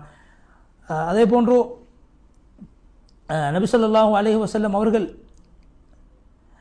ஒரு ஹதீஸில் பத்ருடைய நிகழ்விலே கலந்து கொண்ட சஹாபாக்களுடைய சிறப்புகளை பற்றி சொல்கிற போது அல்லாஹு தஆலா சொல்வதாக அவர்கள் சொல்கிறார்கள், நீங்கள் விரும்பியதை செய்து கொள்ளுங்கள், நான் உங்களுடைய சகல பாவங்களை மன்னித்து விட்டேன் என்ற அபூதாவுதுடைய ஹதீஸை ஹத்தீப் அவர்கள் ஞாபகப்படுத்தி, எனவே அதே போன்று யார் அந்த ஹுதைபியாவுடைய ஒப்பந்தத்தின் போது நபி ஸல்லல்லாஹு அலைஹி வஸல்லம் அவர்களோடு யாரெல்லாம் அந்த மரத்துக்கு கீழால் பைஅத்து செய்து கொண்டார்களோ, சத்தியப்பிரமாணம் செய்து கொண்டார்களோ, அவர்களில் யாருமே நரகம் செல்ல மாட்டார்கள். அந்த ஹுதைபியாவுடைய ஒப்பந்தத்திலே சம்பந்தப்பட்ட அனைத்து சஹாபாக்களும் சொர்க்கவாதிகள். ஏன் ஸல்லல்லாஹு அலைஹி வஸல்லம் அவர்கள் அந்த சஹாபாக்களை பார்த்து சொன்னார்கள், இன்று நீங்கள் உலகத்திலே மிகவும் சிறந்தவர்கள் என்று சொன்னார்கள். முஸ்லிமில் அந்த ஹதீஸ் பதிவு செய்யப்பட்டிருக்கிறது. அதே போன்று அல்லாஹு தஆலா பொதுவாக எல்லா சஹாபாக்களுக்கும் சுவர்க்கம் கிடைக்கும் என்ற நற்செய்தியை சொல்லியிருக்கிறான். வகுல்லன் வஅதல்லாஹுல் ஹுஸ்னா, சூரா ஹதீத் 10வது வசனத்தில் அல்லாஹ் சொல்கிறான், எல்லோருக்கும் அல்லாஹு தஆலா சுவர்க்கத்தை வாக்களித்திருக்கிறான். அல் ஜன்னா, சுவர்க்கத்தை அல்லாஹ் வாக்களித்திருக்கிறான். இப்னு ஹஸம் ரஹிமஹுல்லாஹ் அவர்கள் சொல்கிறார்கள், உலமாக்கள் எல்லோரும் ஏகோபித்து ஏகமனதாக சொல்கிறார்கள், சஹாபாக்கள் அனைவரும் சுவர்க்கவாதிகள் என்று. அல்லாஹ்வுடைய அடியார்களே, இறுதியாக ஹத்தீப் அவர்கள் ஸல்லல்லாஹு அலைஹி வஸல்லம் அவர்கள் மீது ஸலவாத்து ஸலாம் சொல்ல வேண்டும் என்ற அந்த திருவசனத்தை ஓதி ஸலவாத்து ஸலாம் சொல்லுமாறு மனிதர்களை பணித்து, அதற்கு பின்னால் நீண்டதொரு துவாவை சொல்லி அந்த மதீனாவுடைய ஹுத்பாவிலிருந்து ஹத்தீப் அவர்கள் விடைபெற்று சென்றார்கள். அந்த அடிப்படையில் நேர்களே, அடுத்ததாக நாங்கள் மஸ்ஜிதுல் அக்ஸாவுடைய ஹுத்பாவை மொழிபெயர்ப்பதற்கு தயாராக இருக்கின்றோம். அந்த ஹுத்பாவை ஷேக் முஹம்மது சரந்தஹ் ஹஃபிதஹுல்லாஹ் அவர்கள் நிகழ்த்தியிருந்தார்கள். அதனுடைய தலைப்பு, உங்களுக்கு மத்தியில், மனிதர்களுக்கு மத்தியில் அல்லாஹு தஆலா சில பேர்களை விட உயர்த்தி சிறப்புப்படுத்தி வைத்திருக்கிறான். ஒரு மனிதர் மற்ற மனிதனுடைய சிறப்பை மறந்து செயல்படாமல் மற்றவர்களை மதித்து வாழ வேண்டும் என்ற தலைப்பிலே அந்த ஹுத்பாவை அமைத்திருந்தார்கள். அல்லாஹ்வை புகழ்ந்து ஸல்லல்லாஹு அலைஹி வஸல்லம் அவர்கள் மீது ஸலவாத்து ஸலாம் சொன்னதன் பின்பு கத்தீப் அவர்கள் அதாவது அல்லாஹு தஆலா சிறப்புக்குரியவன், அல்லாஹ் புகழுக்குரியவன் என்ற விடயங்களை சொல்லி நாங்கள் அல்லாஹ்விடத்திலே ஆரம்பமாக இஸ்திக்ஃபார் செய்து கொள்கிறோம். அல்லாஹுடைய சிறப்புகளை நாங்கள் ஆசைப்பட்டு அல்லாஹ்விடத்திலே பாவ மன்னிப்பு தேடுகிறோம். அல்லாஹ் எங்களை பொருந்திக் கொள்ள வேண்டும் என்பதற்காக அல்லாஹ்விடத்திலே பாவ மன்னிப்பு தேடுகிறோம் என்று சொல்லிவிட்டு, பிலஸ்தீன் மக்களுடைய குணம் எப்படி என்றால் அது உண்மையானவர்களுடைய குணமாக இருக்கிறது. மஸ்ஜிதுல் அக்ஸா உடைய அந்த பிரதேசத்திலே வாழக்கூடியவர்கள், அதே போன்று ஒவ்வொரு பிலஸ்தீன் வாசிகளுக்கும் தனிப்பெரும் சிறப்புகள் இருக்கிறது, நற்குணங்கள் இருக்கிறது, அதை மறுக்க முடியாது என்று சொல்லிவிட்டு சூரா பக்கரா 237வது வசனம் சொல்கின்ற வலா தன்ஸவுல் ஃபதுல பைனக்கும், நீங்கள் உங்களுக்கு மத்தியில் இருக்கின்ற சிறப்புகளை, ஒருவருடைய மதிப்பை நீங்கள் மறந்துவிடக்கூடாது என்று அந்த வசனத்தை ஒதுக்காட்டி, அதுக்கு பின்னால் ஒரு கவிதை ஒன்றை ஹதீப் அவர்கள் சொல்கிறார்கள். அல்லாஹ்வுடைய அந்த ஆதரவின் கதவை நான் நாடி வந்திருக்கிறேன், மனிதர்கள் எல்லோரும் உறங்கிக் கொண்டிருக்கிறார்கள், என்னுடைய அல்லாஹ்விடத்திலே எனது கவலைகளை நான் முறைப்பாடு செய்கிறேன் என்ற அந்த கவிதையை படித்துவிட்டு ஸல்லல்லாஹு அலைஹி வஸல்லம் அவர்கள் மீது ஸலவாத்தையும் சொல்லி நபி அவர்களை புகழ்ந்த ஒரு கவிதையை படிக்கிறார்கள். உங்களின் மூலம் உலகம் ஒளி பெற்றது, ஒளி உள்ளதாக மாறிவிட்டது, எப்போதுமே நீங்கள் கண்ணியத்தோடு உலகத்திலே வாழ்ந்தீர்கள், உலகத்தை விட்டு பிரிந்து செல்கிற போது கூட நீங்கள் மரணித்தும் எங்களுடைய தலைவராக வாழ்ந்து கொண்டுதான் இருக்கிறீர்கள். அல்லாஹ்வுடைய சாந்தி சமாதானம் உங்கள் மீது எல்லா நேரத்திலும் உண்டாகட்டும். பெயர்கள் எல்லாம் மரணித்து விட்டது, முஹம்மது என்ற பெயர் மாத்திரம் உலகத்திலே உயிர் வாழ்ந்து கொண்டிருக்கிறது என்ற கவிதையை படித்து நபி ஸல்லல்லாஹு அலைஹி வஸல்லம் அவர்கள் சொன்ன ஒரு ஹதீஸை ஞாபகப்படுத்தினார்கள். அதாவது யாராவது உங்களிடத்திலே அல்லாஹ்வுடைய பெயரை சொல்லி ஏதேனும் ஒன்றை கேட்டால் அவர்களுக்கு நீங்கள் கொடுக்க வேண்டும். அல்லாஹ்வுடைய பெயரை முன்னிறுத்தி உங்களிடத்திலே பாதுகாப்பு கேட்டால் அவர்களுக்கு நீங்கள் பாதுகாப்பு வழங்க வேண்டும். உங்களை யாராவது விருந்துக்கு அழைத்தால் அவர்களுடைய அழைப்புக்கு நீங்கள் பதில் கொடுக்க வேண்டும். உங்களுக்கு யாராவது உபகாரம் செய்தால் அந்த உபகாரத்துக்கு நீங்கள் பிரதி உபகாரம் செய்ய வேண்டும்.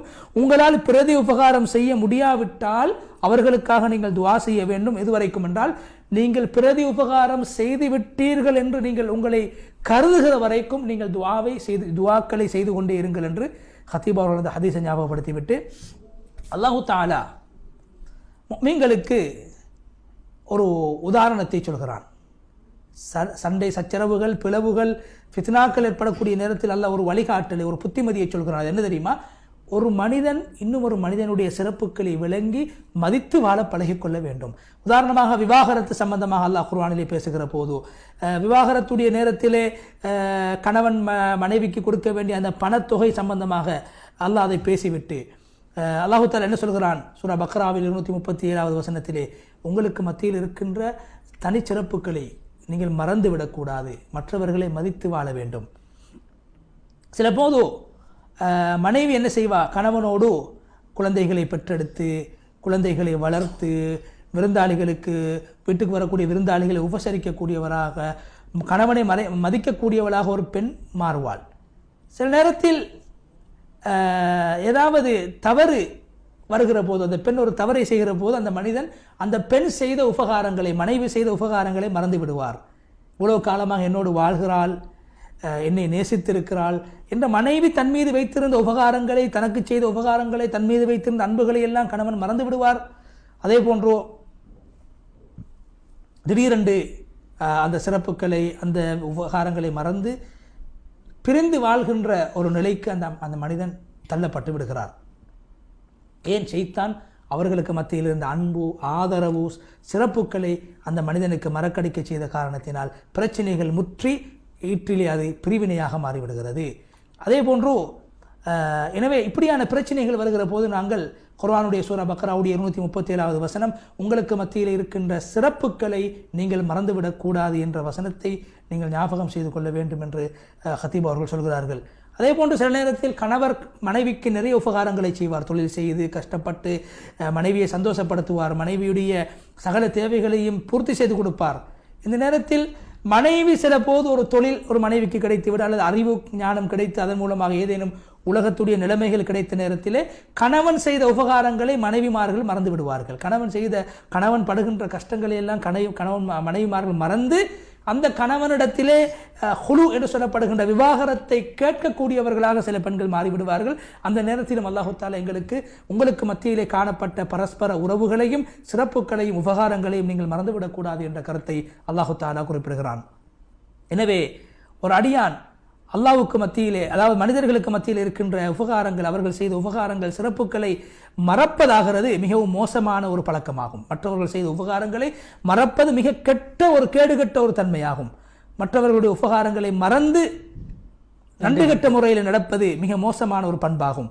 எனவே அது ஈமானுடைய பலவீனத்தின் அடையாளமாகும். சில நேரத்திலே அந்த கெட்ட தன்மை அது இன்று எங்களுடைய சமுதாயத்திலே பல்வேறுபட்ட சீர்கேடுகளுக்கு அது காரணமாக மாறிவிட்டது. குறிப்பாக ஆட்சி செய்யக்கூடிய ஆட்சியாளர், குடிமக்கள், இவர்களுக்கு மத்தியிலே அல்லாஹு தஆலா ஒரு தொடர்பை ஏற்படுத்தியிருக்கிறார்.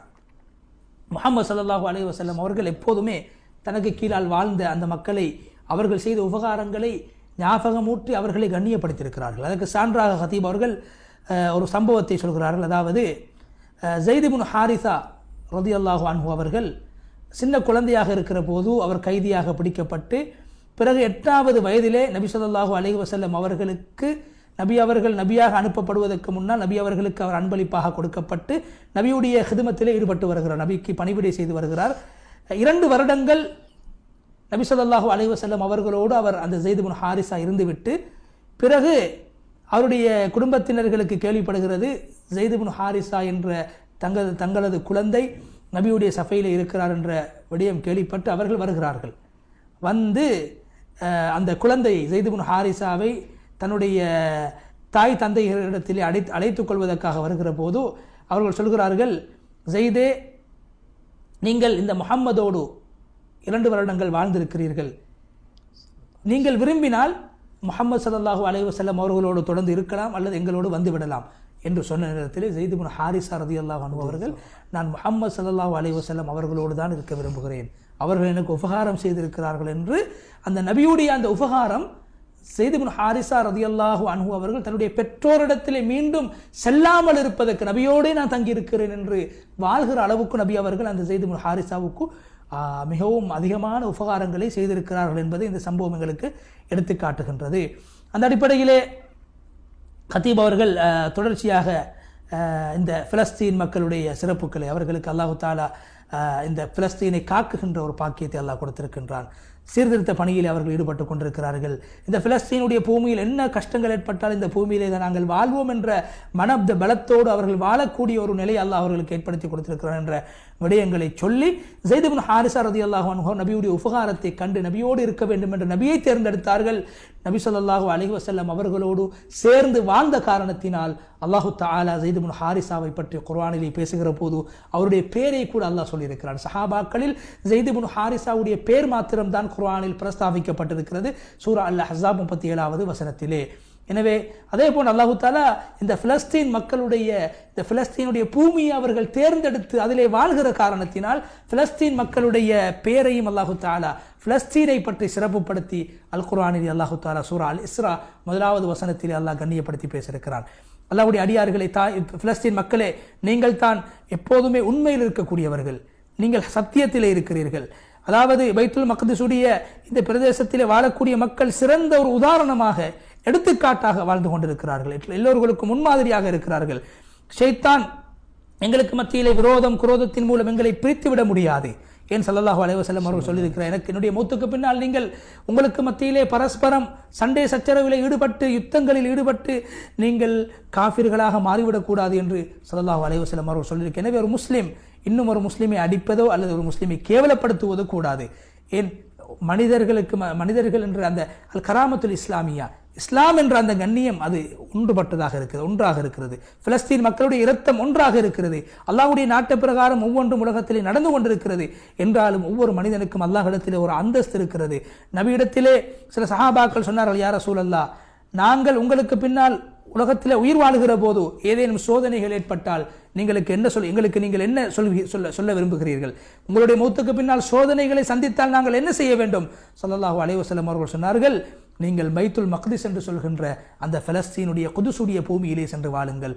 அல்லாஹு தஆலா அங்கு உங்களுக்கு நல்ல சிறந்த சந்ததியினர்களை, பரம்பரையினர்களை அல்லாஹ் உங்களுக்கு ஏற்படுத்தி தருவான் என்று ஸல்லல்லாஹு அலைஹி வஸல்லம் அவர்கள் சொல்லியிருக்கிறார்கள். எனவே இந்த ஹதீஸினூடாக அல்லாஹு தஆலா பலஸ்தீன் மக்களுக்குரிய ஒரு நன்மாராயத்தை, அல்லாஹ்வுடைய தூதர் ஸல்லல்லாஹு அலைஹி வஸல்லம் அவர்கள் ஒரு நன்மாராயத்தை கூறியிருக்கிறார்கள்.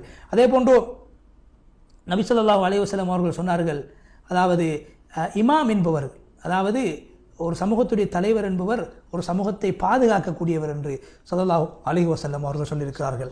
எனவே எங்களுடைய இந்த பூமியிலே வாழ்கிற ஒவ்வொரு மனிதர்களும் எங்களுடைய பூமிக்காக, இந்த பூமிக்காக தியாகம் செய்த தியாகிகளுடைய பிள்ளைகள் தான் நீங்கள் வாழ்ந்து கொண்டிருக்கிறீர்கள் இந்த பூமியிலே. எனவே உங்களை நாங்கள் மதிக்கின்றோம், உங்களை நாங்கள் பாதுகாக்க வேண்டும், உங்களுக்காக நாங்கள் எங்களுடைய பணிகளை செய்ய வேண்டும் என்று ஹத்தீப் அவர்கள் பலஸ்தீன் மக்களுடைய அந்த சுஹதாக்களுடைய சிறப்புகளை ஞாபகப்படுத்தினார்கள். அதே போன்று பலஸ்தீன் மக்களுடைய இரத்தம் அது மதிக்கப்படக்கூடியது. அதே போன்று இந்த பூமியில் அகதிகளாக வாழக்கூடிய மக்களுடைய இரத்தம் அது மதிக்கப்படக்கூடியது. இந்த பூமியிலே கஷ்டங்களோடு தியாகங்களோடு வாழக்கூடிய மக்களுடைய இரத்தம் மதிக்கப்பட வேண்டும் என்ற கருத்தை ஹத்தீப் அவர்கள் சொல்லி, பலஸ்தீன மக்களை உங்களுக்கு நாங்கள் பிரதி உபகாரம் செய்வதற்கு கடமைப்பட்டிருக்கிறோம் என்ற கருத்தை ஹத்தீப் அவர்கள் சொல்லி, அல்லாஹ்வுடைய தூதர் ஸல்லல்லாஹு அலைஹி வஸல்லம் அவர்களுடைய காலத்திலே பிலால் ரலியல்லாஹு அன்ஹு அவர்கள் எங்களுக்கு தெரியும், இவ்வளோ இஸ்லாத்துக்காக வேண்டி தியாகங்களை செய்தவர்கள், சோதிக்கப்பட்டவர்கள், இம்சிக்கப்பட்டவர்கள், நோவினை செய்யப்பட்டவர்கள். அவர்கள் குறைஷி காஃபிர்களின் மூலம் பல தண்டனைகளை இந்த உலகத்திலே அனுபவித்தவர்கள். அவர்கள் பல வருடங்களுக்கு பின்னால் மதீனாவிலே வாழ்கிற போது அவர்களுக்கும் அபூதர் கிஃபாரி ரலியல்லாஹு அன்ஹு அவர்களுக்கும் இடையிலே ஒரு பிணக்கு ஏற்படுகிறது.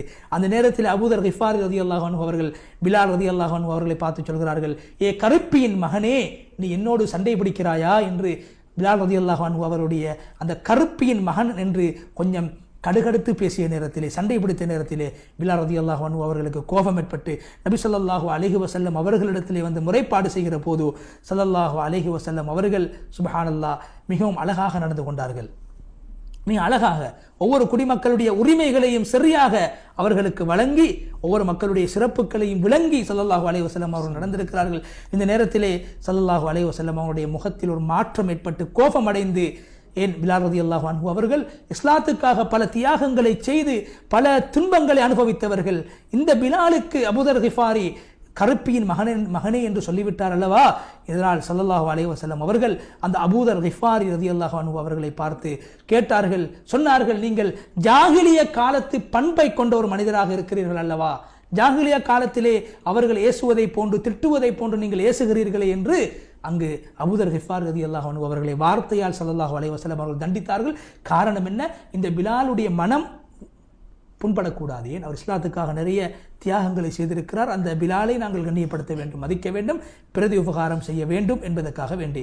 எனவே அல்லாஹ்வுடைய அடியார்களே, ஒரு சமூக தலைவன் அந்த குடிமக்களுடைய உரிமைகளை சரியாக கொடுக்காமல், அவர்களை மதிக்காமல் வாழ்ந்தால் பிரச்சனைகள், ஃபித்னாக்கள் கூடிக்கொண்டே போகும். இந்த நேரத்தில் அபூதர் கிஃபார் ரலியல்லாஹு அன்ஹு அவர்களுக்கு கவலை ஏற்பட்டது.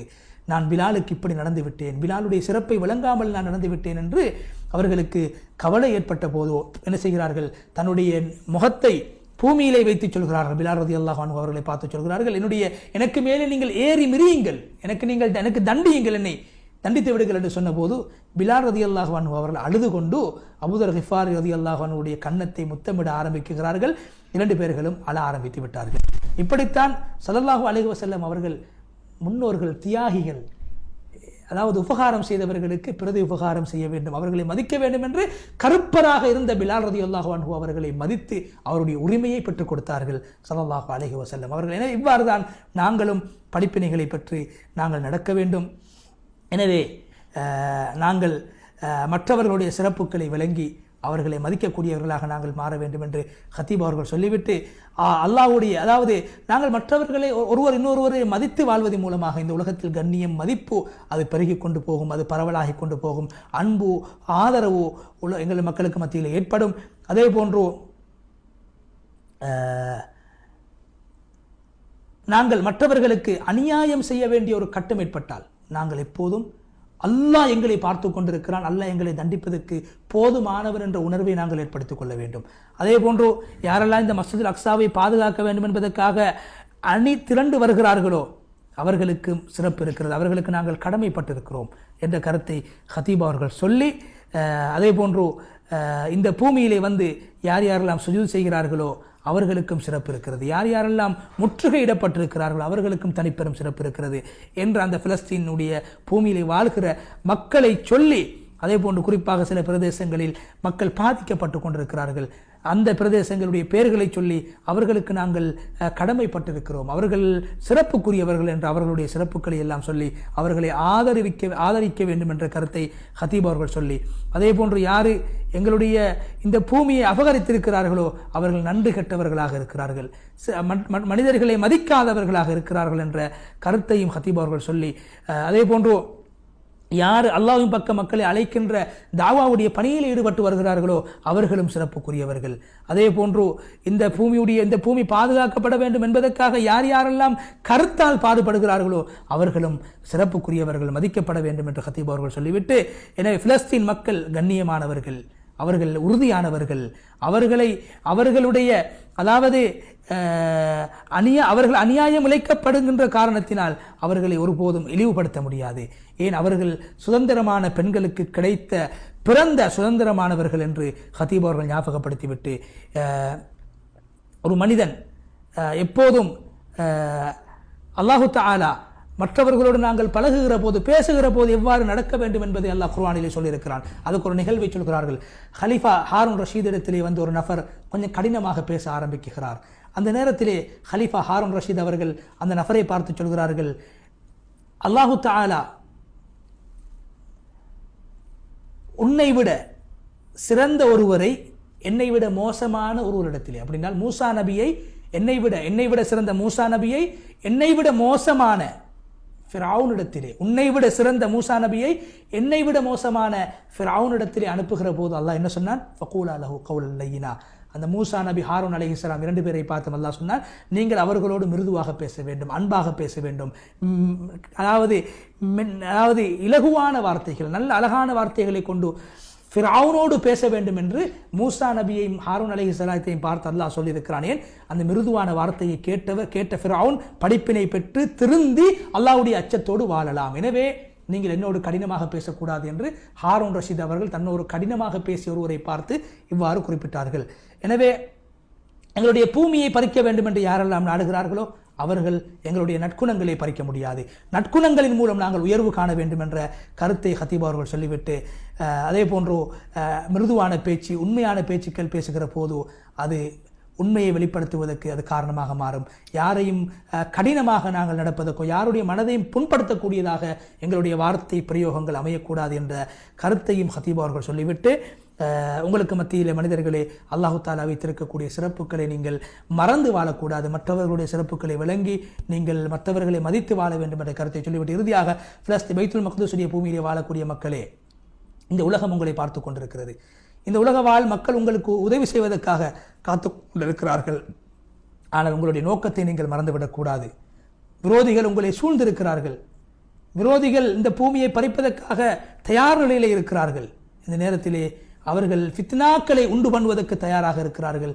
என்ன ஃபித்னாக்களை அவர்கள் உண்டு பண்ணினாலும் அல்லாஹு தஆலா அதனை திருத்தி விடுவான், அழித்து விடுவான். குர்ஆன் சூரா மாயிதா 64வது வசனத்தில் அல்லாஹ் சொல்கிறான், இந்த யூதர்கள் ஃபித்னாவுடைய நெருப்பை மூட்ட ஆரம்பிக்கும் போதெல்லாம் அல்லாஹ் அந்த ஃபித்னாவுடைய நெருப்பை அணைத்து விடுகிறான் என்ற கூற்றை ஹதீப் அவர்கள் ஞாபகப்படுத்தி, இந்த பிலஸ்தீன் மக்கள் உண்மையிலே உறுதியானவர்களாக, பலமானவர்களாக, ஹக்குக்காக பாடுபடக்கூடியவர்களாக, நற்குணங்களை வெளிப்படுத்தி உண்மையை உலகத்துக்கு எடுத்துச் சொல்லக்கூடியவர்களாக இவர்கள் மாற வேண்டும். அப்படி மாறுகிற போது இவர்களுக்கு எதிராக செயல்படக்கூடியவர்களால் எந்த ஒன்றும் செய்ய முடியாது என்ற கருத்தை சொல்லி ஹதீப் அவர்கள் 1வது ஹுத்பாவிலிருந்து விடைபெற்று சென்றார். அந்த அடிப்படையிலே மஸ்ஜித் அக்ஸாவுடைய 2வது ஹுத்பா மிக சுருக்கமாக அமைந்திருந்தது.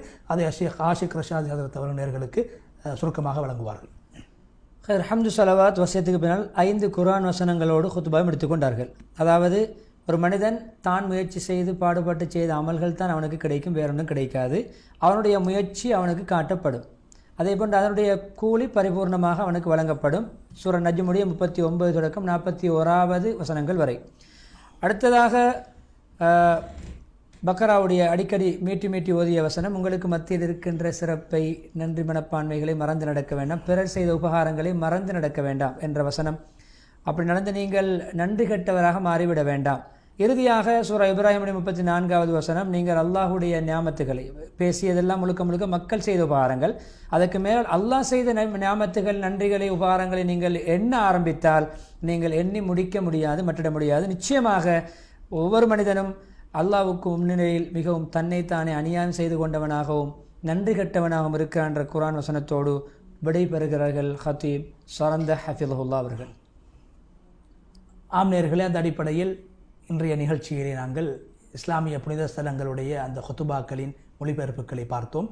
அதில் முதலாவது ஹுத்துபா மிக அருமையாக, நாங்கள் எப்போதும் எங்களுடைய குறைகளை பார்த்து அதை திருத்தி எங்களுடைய நஃப்ஸை நாங்கள் திருத்தி நல்லவர்களாக வாழ பழகிக்கொள்ள வேண்டும் என்ற அடிப்படையிலும், இரண்டாவது ஹுத்துபா மிக அருமையாக ஹதரத் அலி ரலியல்லாஹு அன்ஹு அவர்கள் 4வது ஹலீஃபா அவருடைய மகிமைகளை, சிறப்புகளை, ஆளுமைகளை, தனிப்பெரும் சிறப்புகளை எடுத்துக்காட்டக்கூடியதாக அந்த ஹுத்துபா அமைந்திருந்தது. அதனூடாக நாங்கள் சஹாபாக்களுடைய மகிமையை நாங்கள் விளங்கி முன்னோர்களை, சஹாபாக்களை மதிக்கக்கூடியவர்களாக நாங்கள் மாற வேண்டும். அதே போன்று 3வது ஹுத்துபாவிலே நாங்கள் மற்றவர்களுடைய சிறப்பு, மனிதனாக வாழக்கூடிய ஒவ்வொருவருக்கும் அல்லாஹு தஆலா ஒரு சிறப்பை வைத்திருக்கிறான். பிரச்சனைகளும் சலசலப்புகளும் வருகிற போது, கருத்து மோதல்கள் வருகிற போது மற்றவர்களுடைய சிறப்பை நாங்கள் மறந்து அவர்களுடைய குறைகளை மாத்திரம் பேசக்கூடியவர்களாக ஆகிவிடாமல் மற்றவர்களை மதித்து சிறப்புகளை விளங்கி அவர்களுக்கு பிரதி உபகாரம் செய்யக்கூடியவர்களாக நாங்கள் மாற வேண்டும் என்ற செய்தியை அந்த 3வது ஹுத்பா எங்களுக்கு வழங்கியது. அந்த அடிப்படையில் இன்றைய தினத்தில் என்னோடு சேர்ந்து மிக அருமையாக இந்த ஹுத்பாக்களை மொழிபெயர்த்து வழங்குவதற்கு வழங்கிய ஷேக் ஆஷிக் ரஷாதி ஹதரத் அவர்களுக்கு எங்களுடைய பிரே டிவி சார்பாக, நேர்கள் சார்பாக நாங்கள் நன்றிகளை தெரிவித்துக் கொள்கிறோம். ஜஸாக்குமுல்லாஹு ஹைரா. அதே போன்று இந்த நிகழ்ச்சியை இவ்வளவு நேரமாக நீங்கள் கண்டுகளித்துக் கொண்டிருக்கிறீர்கள். வாட்ஸ்அப், ஃபேஸ்புக்கின் ஊடாக இந்த ஹுத்பா நிகழ்ச்சிகளை மற்றவர்களுக்கும் பரப்பிக் கொண்டிருக்கிறீர்கள். அல்லாஹ் தஆலா உங்களையும் கபூல் செய்து கொள்ள வேண்டும்.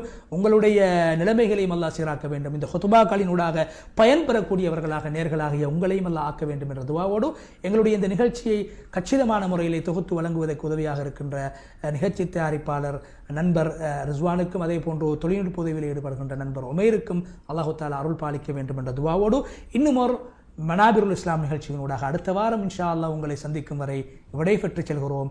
வஆஹிரு தஅவானா அல்ஹம்துலில்லாஹி ரப்பில் ஆலமீன். வஸ்ஸலாமு அலைக்கும் வரஹ்மத்துல்லாஹி வபரகாத்துஹு.